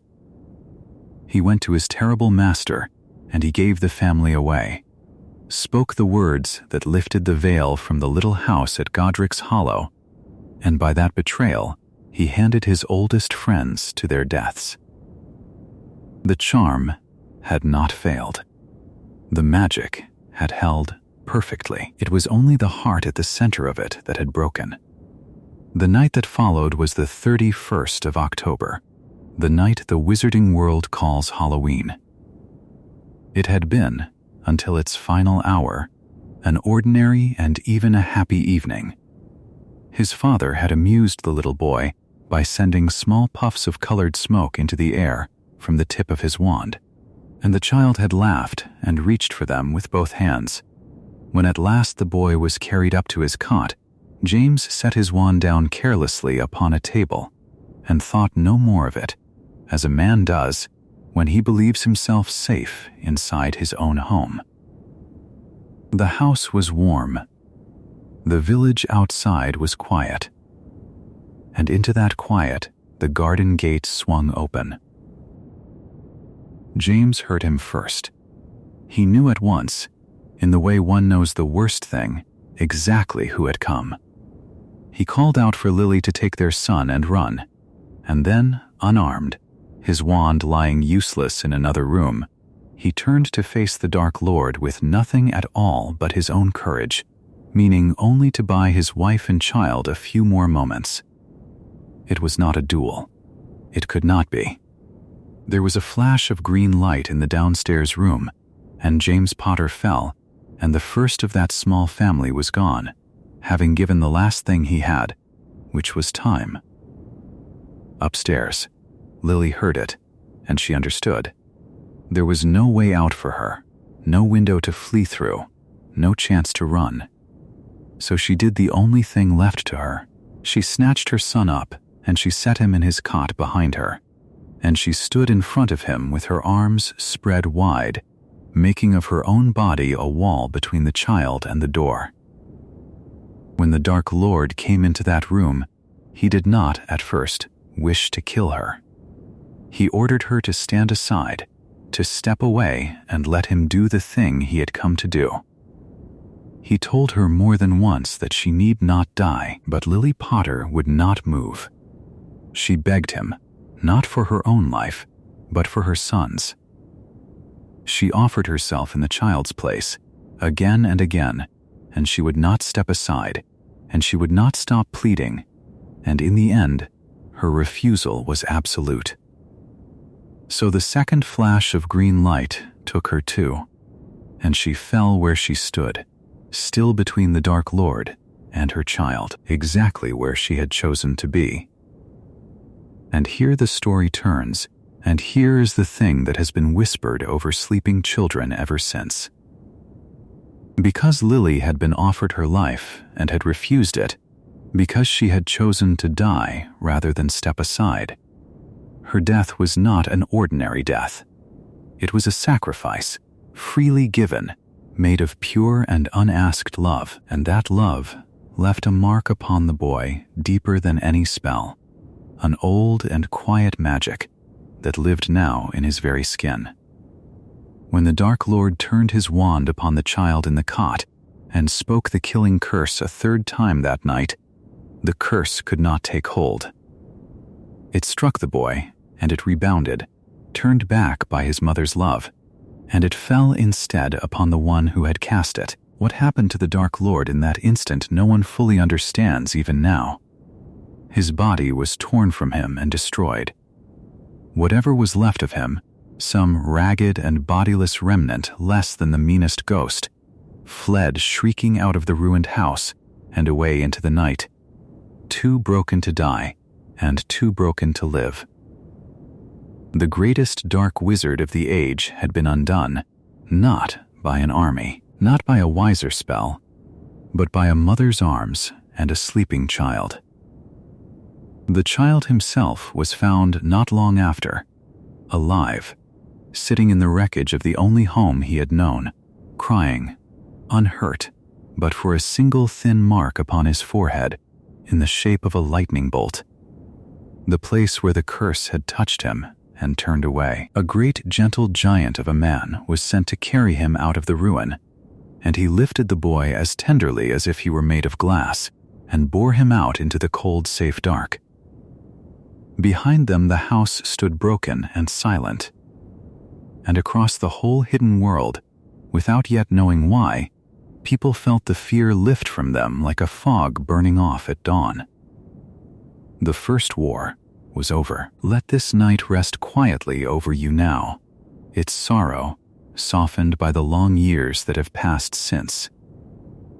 There is nothing here that can reach you, only an old story of love that proved stronger than the thing everyone had feared the most. Up next in Chapter 18, the vapor years and the long waiting will follow that shapeless, shrieking remnant of the Dark Lord into the wilderness, and learn how something too broken to die can wait, and slowly gather itself again. When the green light died away over Godric's Hollow, and the little cottage stood broken open to the autumn sky, something rose from the wreckage that was neither living nor dead. It had no shape that a person could have pointed to. It was less than a ghost, less than the faintest breath of mist that gathers over a cold field at dusk, and yet it did not scatter, and it did not fade. The curse that had been meant for a baby had turned back upon the one who cast it, and it had torn the dark wizard clean out of his body, and by every gentle law of nature he ought to have ended there, on the floor of that ruined nursery. But he did not end. In hidden places across the land, the torn pieces of his soul still lay anchored to the world, sealed inside the secret objects he had made in his long dread of dying, and so the greater part of him could not follow his broken body into death. What remained of Lord Voldemort drifted up out of the rubble like smoke that had forgotten how to disappear, and it fled into the dark. He fled far, farther than any of his frightened followers could guess. Across the sea he went, drifting low and formless over the water, until he came at last to the deep and lonely forests of Albania, a wild country of steep mountains and unbroken trees where few witches or wizards ever walked. There, among the roots and the falling leaves, the shadow that had once been the most feared sorcerer alive sank down to wait. He could not hold a wand. He could not lift the smallest stone. He could not feel the rain that passed through him or the wind that did not stir him, for he had no true form to feel with. He was a thought that would not die, a will without hands, a patience without a face. For 10 long years he lingered in that green and silent place. He learned, in time, the only small power left to him, which was to slide inside the bodies of living creatures and steer them for a while. He crept into snakes most often, into the cold and gliding things of the forest floor, and for a few days or weeks he would borrow their eyes and their coiled strength. But the creatures he entered wasted quickly under the weight of him, for he was a burden no small life could carry, and each one withered and died, and left him alone again, poured back out into the cold air, weaker than before. So, the years turned over the forest, and the seasons passed, and the world beyond began, very slowly, to forget its old terror. Children who had been born in the year of his fall grew tall enough to hold their first wands, and their parents spoke his name a little less carefully than they once had, and many good people let themselves believe, in the quiet of their hearts, that the danger had truly gone. It had not gone. It had only grown very still, and waited, the way frost waits under the surface of a pond for the turning of the year. Then, in the autumn of the 10th year, a man came walking into the forests of Albania who was foolish enough and weak enough to be of use. His name was Quirinus Quirrell, and he was a teacher at the great school of Hogwarts, a nervous and clever man who had gone abroad in search of adventure and dark knowledge, hungry to make himself great.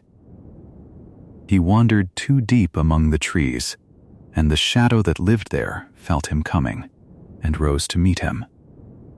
Voldemort found in Quirrell exactly what he needed, a mind too eager and a will too soft to resist, and he poured himself into the man as easily as water fills a cup.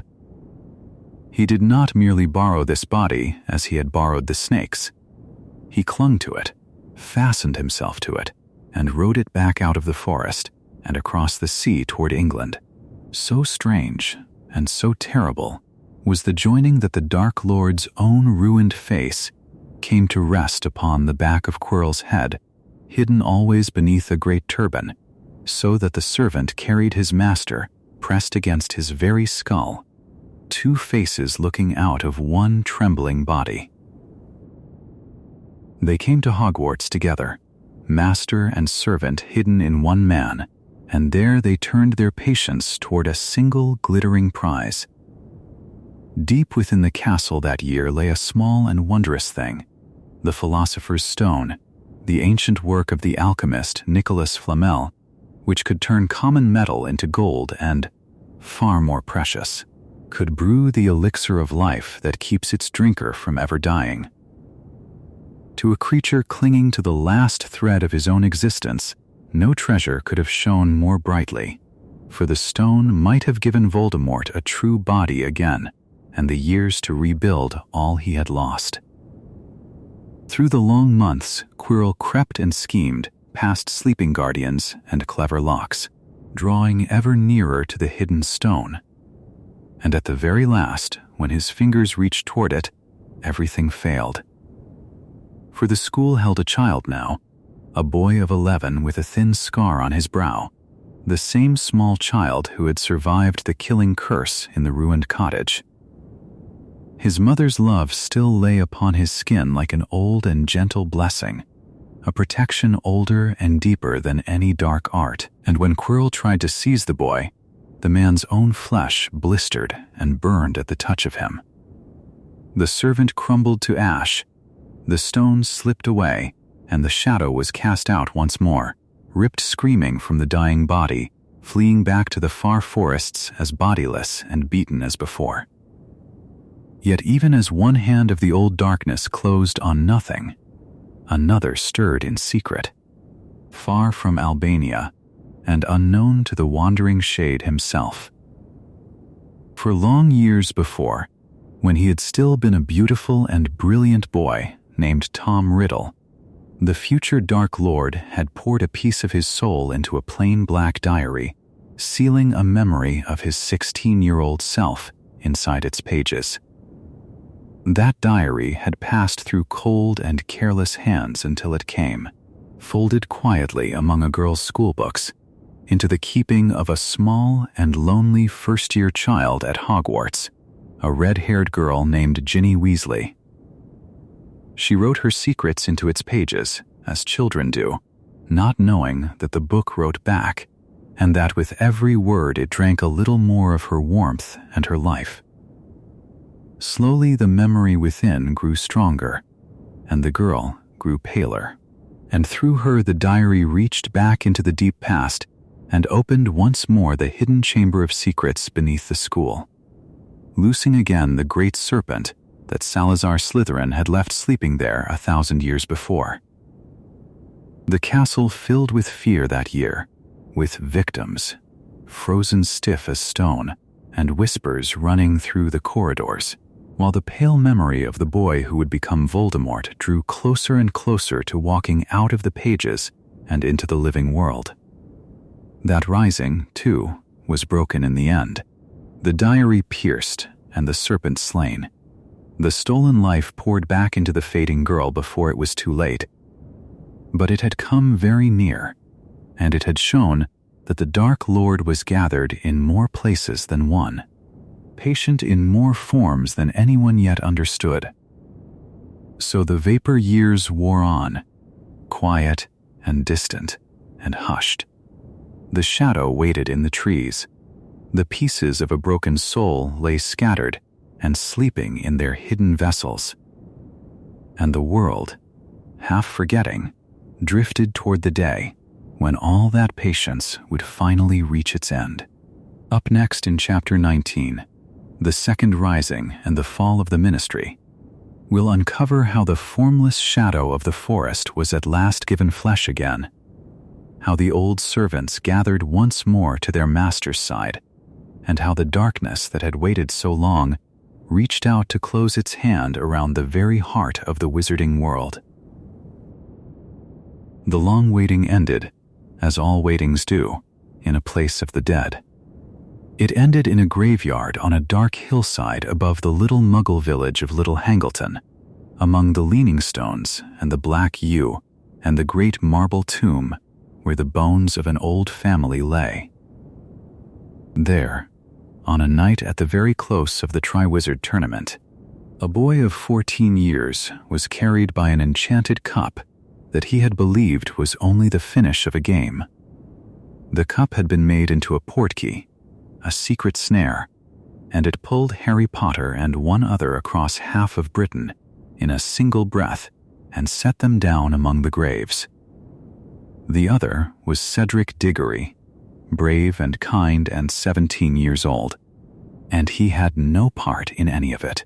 He was killed within a minute of arriving, struck down by a curse from a small and cringing servant who wished him only out of the way, and his death was the first of the new age, quiet and sudden and terrible. The servant was Peter Pettigrew, whom some had once called Wormtail, and he carried in his arms a thing that looked less like a man than like a monstrous child. Weak and scaled and hairless, the last poor shell of the spirit that had haunted the years between. He bound the living boy to the marble headstone, and he lit a great cauldron beneath the cold sky, and he worked the oldest and darkest kind of magic, a magic of 3 gifts given and taken. Bone of the father, drawn without knowing from the grave of the Muggle man whose name the Dark Lord had long ago cast away. Flesh of the servant, which Pettigrew cut from his own living body with his own hand, weeping as he did it. And blood of the enemy, taken by force from the arm of the bound boy, the blood of the one child who had ever undone him. Into the churning cauldron the shrunken thing was lowered, and out of the steam of it, tall and white and terrible, rose Lord Voldemort, whole again, clothed in a body of his own after 13 long years of shadow. He rose with a face like a skull and eyes like a serpent. and the first thing he did upon rising was to call his followers home. He pressed one long white finger to the mark burned into Pettigrew's arm, the mark he had given each of them in the old days, and across the country it darkened on every arm that still bore it. One by one, out of the empty night air, the Death Eaters came, hooded and masked, appearing among the graves and drawing themselves into a wide and silent circle about their master. Some had spent the lost years locked in the fortress of Azkaban. Many more had walked free, claiming they had been bewitched, swearing they had never truly believed. Now they knelt in the wet grass and touched the hem of his robes, and he walked among them and named their absences and their failures, and forgave a few and promised pain to others. And the old brotherhood of shadows knit itself together once more over the bones of the dead. That night the boy escaped, carried home by chance and courage and the strange kinship of their two twin wands, and he brought back with him the single plain fact that changed everything. The Dark Lord had returned. Yet the world of wizards, so weary of old fear, did not wish to hear it, and for a long year it refused. The Minister for Magic, an anxious man named Cornelius Fudge, had grown comfortable in easy times, and the thought of the Dark Lord returned was more than he could bear to hold. So he named the boy a liar, and the old headmaster a meddler hungry for his office, and the great newspaper of the wizarding world took up the same tune. And month after month, the truth was mocked in print. Rather than arm itself against the danger, the ministry set its whole weight against those who dared to warn of it. It was a year of denial, and it was bought at a heavy price, for while the powerful quarreled, the Dark Lord gathered his strength in silence, breaking his oldest servants out of prison and reaching quietly for the weapons he had lacked before. The denial broke at last in the very heart of the ministry itself. Near the end of that year, a battle was fought deep beneath London, in a chamber of the Department of Mysteries, and there, before the eyes of the Minister for Magic and his own officials, Lord Voldemort stood plainly revealed, unmistakable, and alive. There could be no more pretending after that. The next morning, the same newspapers that had scorned the warning printed the fear instead, and the whole community woke to the knowledge it had tried so long and so hard to sleep through. The Second War had begun in the open now, and this time there was no comfort of doubt left to soften it. For 2 years the terror grew and spread. Bridges fell, and Muggles died, and could not be told why. The Dementors that had guarded Azkaban abandoned their posts and drifted back to their older master, breeding cold despair wherever they passed. And through all of it there stood one figure the Dark Lord had never once ceased to fear, the aged headmaster of Hogwarts, Albus Dumbledore, the only wizard then living whom he had reason to dread. While Dumbledore stood, some hope stood beside him, and so it was arranged, in secret and by slow and patient degrees, that Dumbledore should fall. A boy among the Death Eaters, young Draco Malfoy, was handed the task as a punishment laid upon his family, and all that year he labored at it in fear. Yet when the hour came at last, high upon the tallest tower of the castle, the boy found that he could not do the thing after all. It was another who did it. Severus Snape, trusted for many years, master of potions, stepped past the trembling boy and cast the killing curse, and the greatest wizard of the age fell from the tower and was gone. To the watching world it seemed that the last light had failed. With Dumbledore gone, the final wall came down. The Dark Lord did not storm the Ministry of Magic with fire and open siege, for he had learned deep patience in his years of shadow, and he took it instead from within, so quietly that many did not know for days that it had fallen at all. His servants had crept into its offices and its courtrooms over the long months, and now they closed their hands. The minister who had followed Fudge, a tougher man named Rufus Scrimgeour, was seized and questioned and killed when he would not yield what he knew, and he betrayed no one to the end. In his place was set a puppet, a ministry official named Pious Thickness, bound and ruled by the imperious curse, so that the government spoke with the Dark Lord's voice while seeming to speak with its own. Lord Voldemort himself took no title and sat in no public chair. He ruled from behind the throne, unseen, which was the way he had always liked best. Under his hidden hand, the wizarding world was remade in the shape of the old cruelty, the belief in pure blood that had run like poison through 1,000 years of dark wizards, from Salazar Slytherin to the fallen house of Gaunt, and down at last to this. A commission was set up to hunt out witches and wizards born of Muggle families, to strip them of their wands and their freedom, and to demand of them how they had stolen a magic said not to be theirs. Fear itself was written into law. The very name of the Dark Lord was forbidden to be spoken aloud, laid about with a curse, so that any who said it could be found and taken, and so even his enemies fell silent. The boy who had escaped the graveyard was named the most wanted of all, hunted across the country by roving bands of dark men, and over the whole of that world there settled a long gray winter of dread, in which neighbors feared neighbors and children vanished from the school, and the newspapers printed only what they were given. It was, for a season, the very thing that the dark wizards of every age had reached toward and never once held, the mastery of the magical world entire, bent low beneath a single will.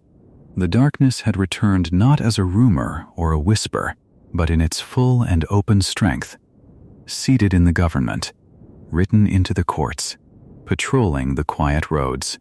And yet even in the deepest cold of that winter there ran a thin and stubborn thread of resistance, hidden in safe houses and secret broadcasts. And there moved through the shadows a hunted boy carrying a task laid upon him by the dead headmaster, a task that would draw the whole long story of 1,000 years of dark magic toward its final ending. Up next in Chapter 20, The Last Dark Lord and the Quiet After 1,000 Years, will uncover how that reign of terror at last met its end, how the hunted boy and the risen Dark Lord came together for their final meeting, and how, after 1,000 years of shadow, a deep and gentle quiet returned once more to the world of wizards. By the time the Ministry of Magic had fallen, and the last free voices of the wizarding world had been driven into silence, Lord Voldemort stood higher than any dark wizard before him had ever climbed.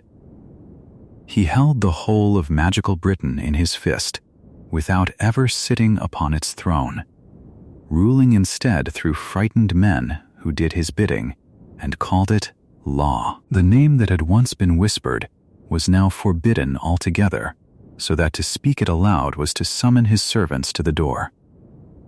It seemed, in those gray months, that the shadow which had been gathering for 1,000 years had at last swallowed the whole of the sky. And yet, even then, unseen by him and unsuspected, 3 young people were moving quietly through the wet fields and the winter woods of Britain, carrying between them the one secret that could undo him. For Voldemort, in his long and terrible fear of dying, had done a thing that no other wizard in all of history had ever dared to attempt. He had split his own soul, not once, but again and again, tearing it apart by murder and hiding each broken piece inside a secret object, so that no single death might ever truly reach him. These were his Horcruxes, and there were 7 fragments of that ruined soul in all, and while they endured, he could not fall. But Albus Dumbledore, before his own quiet passing, had guessed the whole of the dark secret, and he had left to Harry Potter the slow and dreadful task of hunting the fragments down one by one and unmaking them. And so, without armies and without fanfare, the undoing of the last Dark Lord began not with a battle, but with a search. One by one, across the long months, the anchors of his deathlessness were broken. The little black diary that had held a sliver of the boy he once was had been pierced years before by the fang of a basilisk, deep beneath the school. The ring of his mother's family, the ring of the Gaunts, had been broken by Dumbledore himself. The heavy golden locket of Salazar Slytherin, worn like a stone against the heart, was at last destroyed in a snow-covered forest by the sword of Godric Gryffindor. The small golden cup of Helga Hufflepuff was carried out of a deep and dragon-guarded vault and shattered in the same buried chamber where the first fragment had died. The lost diadem of Rowena Ravenclaw was consumed by a storm of cursed fire in a hidden room of the castle, and the great snake Nagini, the last and most watchful of them, still coiled at her master's side, waiting for the hour when a plain and gentle boy would lift the same silver sword and end her with a single stroke. But there was a seventh piece, and it was the strangest of them all, for it did not lie in gold or in serpent's flesh. On the night that Voldemort had come to kill an infant in his crib, his curse had rebounded and torn a shred of his own soul loose, and that shred had fastened itself, unbidden and unknown, inside the child who lived. Harry Potter had carried a piece of his enemy within him from the very beginning, and neither of them had ever known it. And so, when all the other fragments had fallen, one thread of the Dark Lord's soul still remained, hidden in the last place either of them would have thought to look, sheltered in the heart of the boy who had been marked to destroy him.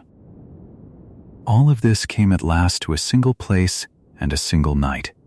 Under a spring sky in the year 1998, the war gathered itself upon the grounds of Hogwarts, the school that had raised so many of these old shadows and had loved them anyway. The defenders were teachers and students, parents and elves, ghosts and centaurs and simple folk, and against them came the whole dark host that Voldemort had spent a lifetime binding to himself. Curses lit the towers. The great walls, 1,000 years old, cracked and burned. And in the deepest hour of that battle, Harry Potter walked alone into the forbidden forest, understanding at last what he was, and let his enemy strike him down without lifting a wand to defend himself. In that moment, the last fragment of Voldemort's soul was burned away. And though the boy himself did not die, the Dark Lord had, without ever knowing it, destroyed the final anchor of his own deathlessness with his own hand. There remained only the matter of the wand. For Voldemort had gone searching, in his hunger, for the Elder Wand, the unbeatable wand of the old legend, the last of the deathly wands whose bloody passage had run through this whole long tale. He had torn it from the tomb of Dumbledore and believed it his. But the wand's loyalty had never truly come to him, for such a wand answers only to the one who has mastered its last owner, and its allegiance had passed, by a quiet chain of chances that Voldemort never understood, into the keeping of Harry Potter himself. The most feared object in the wizarding world lay in the Dark Lord's hand like a borrowed thing, and it would not kill for him. He held the mastery of death he had craved for 70 years, and it was not his at all. And so came the dawn. In the ruined Great Hall, in the pale gray light of the morning after, the two of them faced each other at last, circling slowly beneath the enchanted ceiling as the survivors drew back to watch. There was no army left to help either one. Harry told him plainly of the wand, and of the soul, and of all the small hidden things that Voldemort in his pride had never troubled to learn, and Voldemort would not hear it. In the end, he did what he had always done. He raised the Elder Wand and cast the killing curse, and Harry raised his own wand and cast only a spell to disarm. The two jets of light met in the air between them, but the Elder Wand would not turn upon its master, and the deadly curse rebounded upon the one who had sent it, as another curse had rebounded upon him long ago in another house at another dawn. And Tom Riddle, who had made himself into Lord Voldemort, fell to the stone floor a mortal man at last, his soul so broken that there was nothing left to linger, and he was simply gone. With him something far older passed away as well. For the shadow that ended that morning was not his alone. It reached back through the frightened cruelty of the Gaunts, back through the long trail of the Death Stick and the fear that clung to it, back through Gellert Grindelwald and his beautiful and terrible dream, back through Ekrizdis and his island of despair, back through Salazar Slytherin and the serpent he hid in the walls, back and back to Herpo the Foul in the far mists of the ancient world, the first who ever tore his soul to cheat the grave. 1,000 years of dark wizards, each one certain he would be the one to conquer death, had ended in a single tired body upon a broken floor, and every one of them, in the end, had died as all people die, and the thing they had feared so much had come for them just the same, gently, as it comes for everyone. And now the long tale is told, and all those old shadows may be laid down at last. The wands are quiet. The names that were once too dreadful to speak have softened into history, into stories told to sleepy children, into nothing more fearful than the dark beyond a warm window. The castle still stands, the morning still comes, and somewhere far away, past 1,000 years of trouble now finally at rest, the last of the shadows loosen their hold and dissolve, like mist off a still lake, into a peace so deep and so complete that nothing could ever trouble it again, and there is nothing left in all that long night but quiet, and rest, and the slow and easy breathing of the world settling down to sleep. And so we come, softly, to the end of the story. Tonight we followed the serpent's heir and the first shadow of Slytherin, the soul first torn by Herpo the Foul, and the wand of destiny on its long and bloody passage from hand to hand. We traced the Death Stick's trail through Loxias and Barnabas, the island of fear that Ekrizdis raised from the cold sea, and the cruelty of pure blood in the house of Gaunt. We watched a boy of terrible brilliance dream of a greater good, the dark revolution that rose behind him, and the duel of the century that brought him down. We stood in the ruined house of the last of Slytherin's line. We followed the orphan who feared death into the making of a Dark Lord, and we saw the Brotherhood of Shadows gather, and the devotion and madness that bound them, through 2 long wars, until the last Dark Lord fell, and the quiet came at last after 1,000 years. There is nothing left now that you must remember. Let each of those old and terrible things sink away from you, down through still dark water, growing fainter and fainter until only calm remains.